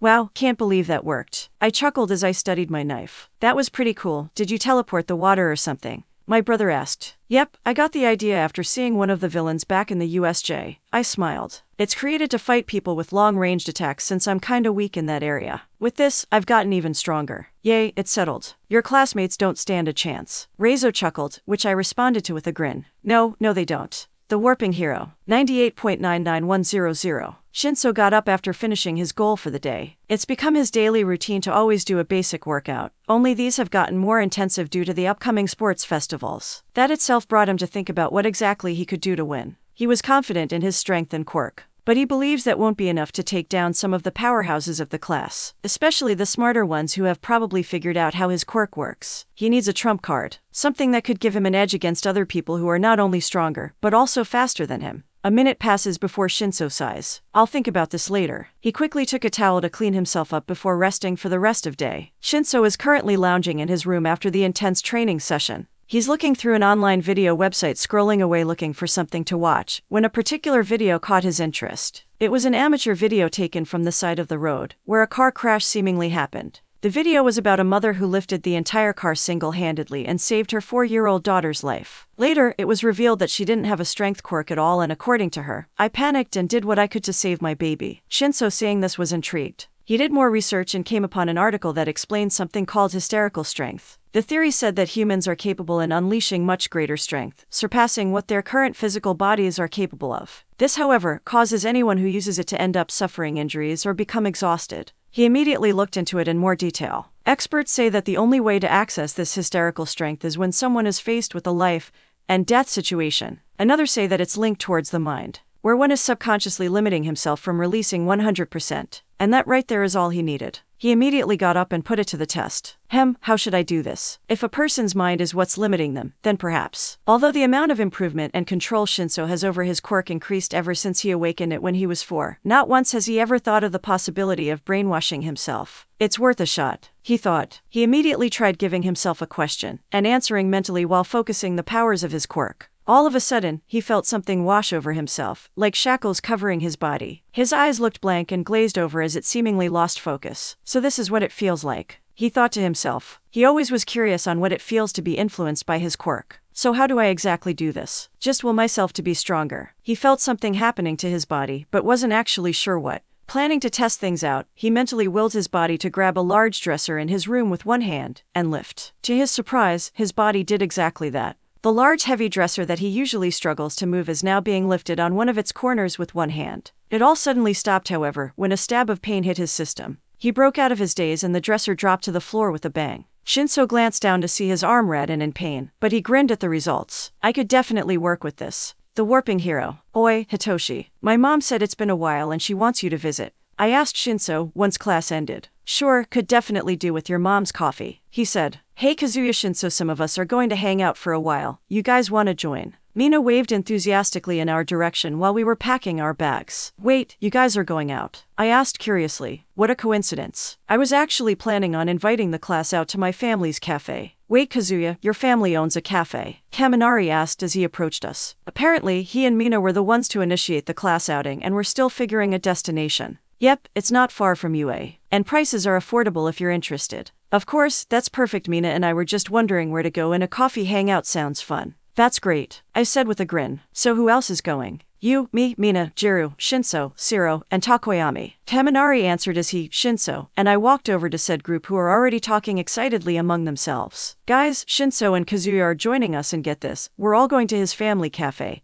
And it's all in the house. Wait, that's not. Really? Thanks Kazuya, Mina shouted excitedly. No guys, that's our class prez for you. I said. Come on, let's all eat to our heart's content. Ah, forget it. I sighed, before shrugging and giving a smile. So Kaminari lied about that, figures. Jiru snorted as she walked beside me. The rest of the gang already making their way outside of school. Oh well, Mom always had a soft spot for friends, so she's probably gonna do it anyway. I glanced at her. Do try to give a good impression, yeah. She gave me a grin. Don't worry, Red, I'll try my best. We all continued walking until we arrived at said cafe. It was a large-sized building with a decent crowd already inside. I lead everyone inside as we secured a seat for ourselves. I signaled one of our employees, and noticing it was me, she immediately came to our seat to get our orders. People usually have to line up at the queue before they get to their seats, but being the owner of the establishment does have its perks. This is good, Mina said as she took another bite of the cake she ordered. I know, right Kazuya, why didn't you tell us sooner about this sooner? Kaminari exclaimed while admiring a cheesecake. It just never came up. I chuckled. Told ya. Shinso drawled as he took another sip of his coffee. Akio's mom's cooking is to die for. We continued our conversation well into the evening. Naturally, our topic of discussion is about the sports festival. So what do you guys think we're gonna do at the sports festival? Mina, the ever-loving extrovert, started the conversation. All the events are usually randomized from what I remember. But the last event will always be a one-and-on competition. I informed them. So you really have to be prepared for everything, Takoyami commented. As expected of UA. Yeah, but they also have to make the events interesting so people would watch it. Remember, the sports festival is basically Japan's version of the Olympics, Kaminari said. Which means we'll also be seen by the world itself when we perform. Talk about pressure, Shinso said with a frown. Yeah, but isn't that fun? Everyone's going to see how awesome we are, Mina cheered. Only you would enjoy that kind of attention, Mina, Jiro commented. You don't seem that excited about it, Shinso, Shiro noted. The whole point of the festival is to get pro heroes to notice us, right? Shinso shrugged. It's for internship offers. Or at least that's what Aizawa said. As long as you can get the camera on you most of the time, then you already accomplished its purpose. Shinso then grinned. But you're wrong, Shiro. I'm pumped for these exams. Sure, I might not usually enjoy the attention, but the festival is a perfect place for me to get my name out there. What do you mean? Mina asked, confused. You know what my quirk is, right? He sighed. At everyone's nod, he continued. Well, let's just say things weren't easy growing up. When you have a quirk like mine, people tend to judge you on the things you could do with it. Everyone just kept silent at that, while I just listened with a smile, knowing where this is going. That's why I'm here to be a hero. To prove to the world that even a guy with a villainous quirk like me could become a hero. To prove that the quirk doesn't define the person. That's my dream. Everyone stayed wide-eyed at Shinso's declaration. They all quickly grew smiles, acknowledging his determination and goal. Hell yeah, man, we're with you all the way, pal, Kaminari said with a pumped fist. I'm rooting for you, Shinso, Mina cheered. If you want the world to notice you, means you have to win, yeah. I commented as I looked him in the eye. Don't expect me to go easy on you just because you bared your heart to all of us here, I said with a grin. Wouldn't have it any other way, he said while giving me a fist bump. The rest of the gang showed just as much support and words that they would give their all. Shinso immediately laughed it off, but everyone noticed that his smile grew a little bit wider for the rest of the day. Aw man, I wanted to wear my costume, Mina complained as she lounged in the resting area for Class 1A in the first-year stadium. All the students were currently waiting, nervousness and excitement palpable through the atmosphere. It's to keep things from being unfair, explained Shoji as he stretched his 6 arms. Us having our personalized gear, on top of having training, makes it unfair to the other competitors. I know, but still, pouted Mina. Man, I'm really nervous, stated Sato while wearing a nervous grin. We're about to participate in Japan's biggest event here. I know what you mean, agreed Kaminari. I'm both nervous and excited. Maybe now the babes will finally notice me, eh? He said while elbowing Kirishima, who gave him a chuckle. Fat chance of that happening. Jiru snorted while twirling her earlobes. You'll probably just go dumb once you notice everyone looking at you. Oh, come on, man, Kaminari said, embarrassed. Soon, the door opened to reveal Kazuya and Yaoyorozu entering the room. Heads up, guys, Kazuya said. It's showtime. Everyone immediately had a determined expression. They were all here to give out their best, and the world will soon see it. Kazuya, Todoroki said suddenly, causing a few students to look at the upcoming confrontation. Objectively, I think it's safe to say that you and I are the most capable students here. Some of the students bristled at being underestimated while the rest just either ignored it or gave a shrug. Kazuya himself just raised an eyebrow, wondering where this is going. You showed that you weren't to be underestimated with your performance in the USJ. You are strong, but I will beat you. Todoroki forged on. Before Kazuya could give a reply, however, Todoroki turned and faced Midoriya. And Midoriya, for some reason, All Might has his eyes on you, he stated, causing Midoriya to widen his eyes. I won't ask what it is, and frankly I don't really care. But I will beat you as well. Bakugo just looked at all this with barely concealed anger, but held himself back, wanting to see what Todoroki wants to say. Oi, what the hell is this? A declaration of war between the class strongest. Kaminari piped up. Hey, what the hell, man? It's not cool to spring this on them before the Kirishima confronted as he grabbed the ice user's shoulder, which he shrugged off. I'm not here to play nice, nor am I here to make friends, Todoroki said looking into Midoriya's eyes. Midoriya was quiet for a while before saying with a quiet voice, I have no idea what you want from me. I know you're strong, Todoroki, but even so I won't allow myself to lag behind all of you. Midoriya looked up with determined features. So I'm going to go for it with all my might too. Who? He's got a point, you know. Everyone looked at Kazuya as he crossed his arms looking at the half-quirk user. Everyone here is determined to give their best. I don't know what your issue is, Todoroki, but you're not the only one who has things at stake, Kazuya stated, remembering his own promise as well as Shinso's. If you just write everyone off thinking you're the strongest, then you'll soon find yourself knocked down from your pedestal. He finished, but instead of just Todoroki, his eyes also trailed to Bakugo, who noticed. Take it as a warning. Kazuya then turned away and walked to the door. Now come on, the world's waiting. Everyone else soon followed and started walking towards the center arena. The sports festival is about to begin. The warping hero. Honestly, I didn't expect that. Todoroki, who all this time chose to not socialize and keep to himself, to throw out a declaration like all of a sudden was surprising. But still though, what he did pissed me off to no end. He's intentionally showing himself to be superior to the rest by completely ignoring the rest of our classmates. To not even acknowledge their strength is an insult to all their efforts. I shook my head at that. It won't do to get distracted before the event even starts. And now, for the hero's pledge, please welcome Akio Kazuya. Midnight, who served as main referee for the first-year stage, announced to the stadium.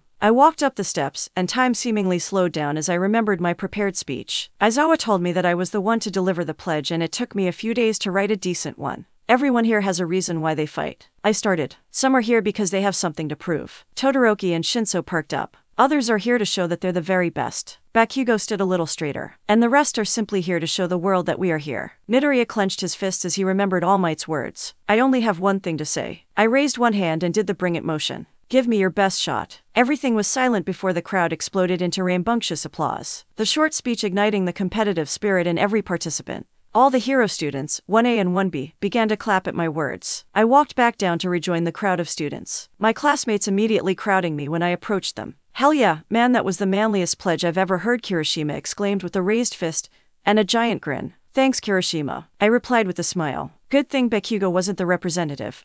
He'll definitely just go, I'll become number one or something like that. Hagakure said to the group. The hell did you say? I can actually imagine him saying that. Ajiro chuckled. Shut up, Tails. Bakugo screamed before fuming and turning away. What a pledge! If that hasn't fired you up for the festival, then I don't know what will present. Mike blasted out through the speakers. He and Eraserhead are acting as the announcers for today's festival. Now then, let's begin the first event of the sports festival. Midnight announced as a display lit up behind her and began spinning through options. This year's first event is the display stopped spinning, revealing the game. Obstacle race. Soon enough the curtains for the event opened, and I found myself standing in a long narrow tunnel. The countdown timer at the top is already starting to count down. I glanced at Hitoshi beside me and we shared a nod. There will be no helping each other through the course of the events. Right now, they are each other's rivals. 3, 2, 1, start. Immediately, I threw my knife forwards, over the heads of all the participants in front of me. Already I noticed the first so-called obstacle. The tunnel ending up in a narrow exit, where only very few students could squeeze through at a time. I reappeared above the rest of the students as I snatched my knife out of the air. I kept the motion and threw the knife through the mouth of the tunnel. It was obviously the right move as suddenly, the temperature dropped dramatically as ice covered the entire tunnel. The floor, the walls, everything was covered in a sheet of ice. Those unfortunate enough to get caught found themselves shivering and stuck. Sorry, but I need to get, Shoto tried to say, before he was cut off when a familiar red flash appeared in front of him.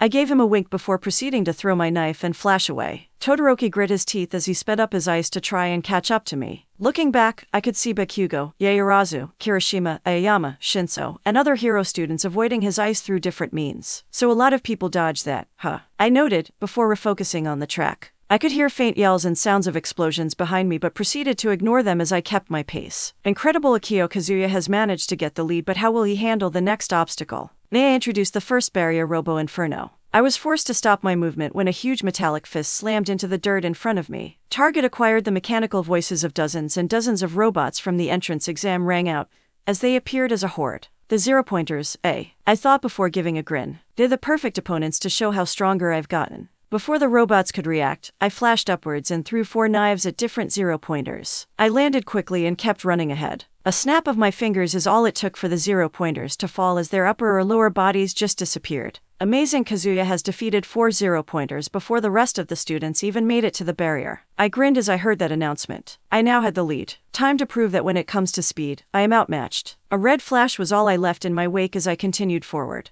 The warping hero. Damn it. Katsuki Bakugo cursed in his head as he kept propelling himself forward with his explosions. Right next to him, the half-and-half bastard is keeping pace with him, aided with his ice. He saw how his so-called class rep got ahead of everyone by using that stupid warp quirk of his, and then present Mike's announcement of him reaching the first obstacle. Ever since the start of the year, Bakugo's world has been turned upside down. For years, from kindergarten to middle school, he's been the undisputed top, no matter what it was. He was the best in academics, the most powerful quirk, the person with the biggest chance to becoming number one. But his high standing was all crumpled down the moment he got to UA. He wasn't number one in the entrance exams. He didn't get first during the quirk assessment test. He wasn't chosen as class president. Ever since joining UA, he has achieved nothing but failure. Bakugo's anger raised up a few notches as he released a big explosion to propel himself forward. He'll show that damn half-and-half. He declared war on the wrong person. He and Isahat were moving side by side when his sharp eye caught the familiar trip-wrong knife that was stuck to the ground ahead of them. He was about to question it when all of a sudden, a mass of giant robotic limbs appeared out of thin air in a red flash, blocking the path ahead. Damn that ginger, Bakugo screamed out as he immediately increased the output of his explosions to fly over the rubble. He looked back to see Isahat not even slowing down as he built up an ice ramp to get over the robot limbs. He met the so-called Robo Inferno seconds later when a bunch of small fry robots rushed towards him. Out of my way. He blasted through all the 1 and 2 pointers before finding himself facing a 0-pointer. Bakugo just grinned as he blasted up. The robot tried to swat him out of the air only for the blonde student to maneuver around the appendage and reach the fox villain's head. Bakugo then unleashed a massive explosion, completely obliterating the upper half of the robot, which then fell to a crumpled heap. He just gave a smirk and continued forward, the accumulated sweat from the race making him move much faster. His senses suddenly screamed at him to move as swerved to the side. A huge icy blast went past him and froze all the robots ahead. Off, icy hot. Said student just ignored him as he forged on ahead past the now frozen Fox villains. The rest of the participants who managed to catch up immediately tried to take advantage of the state of the villains by running through the legs. This proved to be a mistake, as all the frozen zero-pointers shook and fell, creating various shockwaves as they hit the ground. Idiots, thought Bakugo as he continued to blast himself forward. Shoto Todoroki and Katsuki. Bakugo easily clears the first obstacle, but wait. What's this? Akio Kazuya has passed the fall and is already on his way to the third obstacle. When did this happen? Present Mike's loud voice came from the speakers. What? How did he get so far ahead? Bakugo screamed in his mind as he forced himself to go faster. Kazuya has shown exemplary control of his quirk and has proven time and time again that he possesses an analytical mind. Combine these two factors, I'm not surprised that he took the lead. Aizawa added. Whoa, did I hear that right? Was that a compliment? Did you, Shota Aizawa, just compliment a student? Let's focus on the race. Bakugo continued to blast forwards at incredible speeds, trying to shorten the gap as much as he could. He snuck a peek behind him to see half and half, ponytail, elbows, and a chick with vines for hair quickly pursuing him. Pushing thoughts about the rest of the extras at the back of his mind, he studied the next obstacle ahead of him. A huge and deep ravine lay between him and his goal. To get to the other side, one needs to balance themselves through the thick wires that connect each pillar. To other students, this particular obstacle might prove to be a nuisance. But to Katsuki and Bakugo, this is a non-issue. Completely ignoring the wires, Bakugo propelled himself forwards with controlled and sustained bursts of explosions. This is where he'll take the lead. The ice-hot bastard would inevitably slow down due to the ravines. That's why he'll pass through this obstacle quickly and catch up to the gingerhead bastard. And the winner of the obstacle race is Akio Kazuya.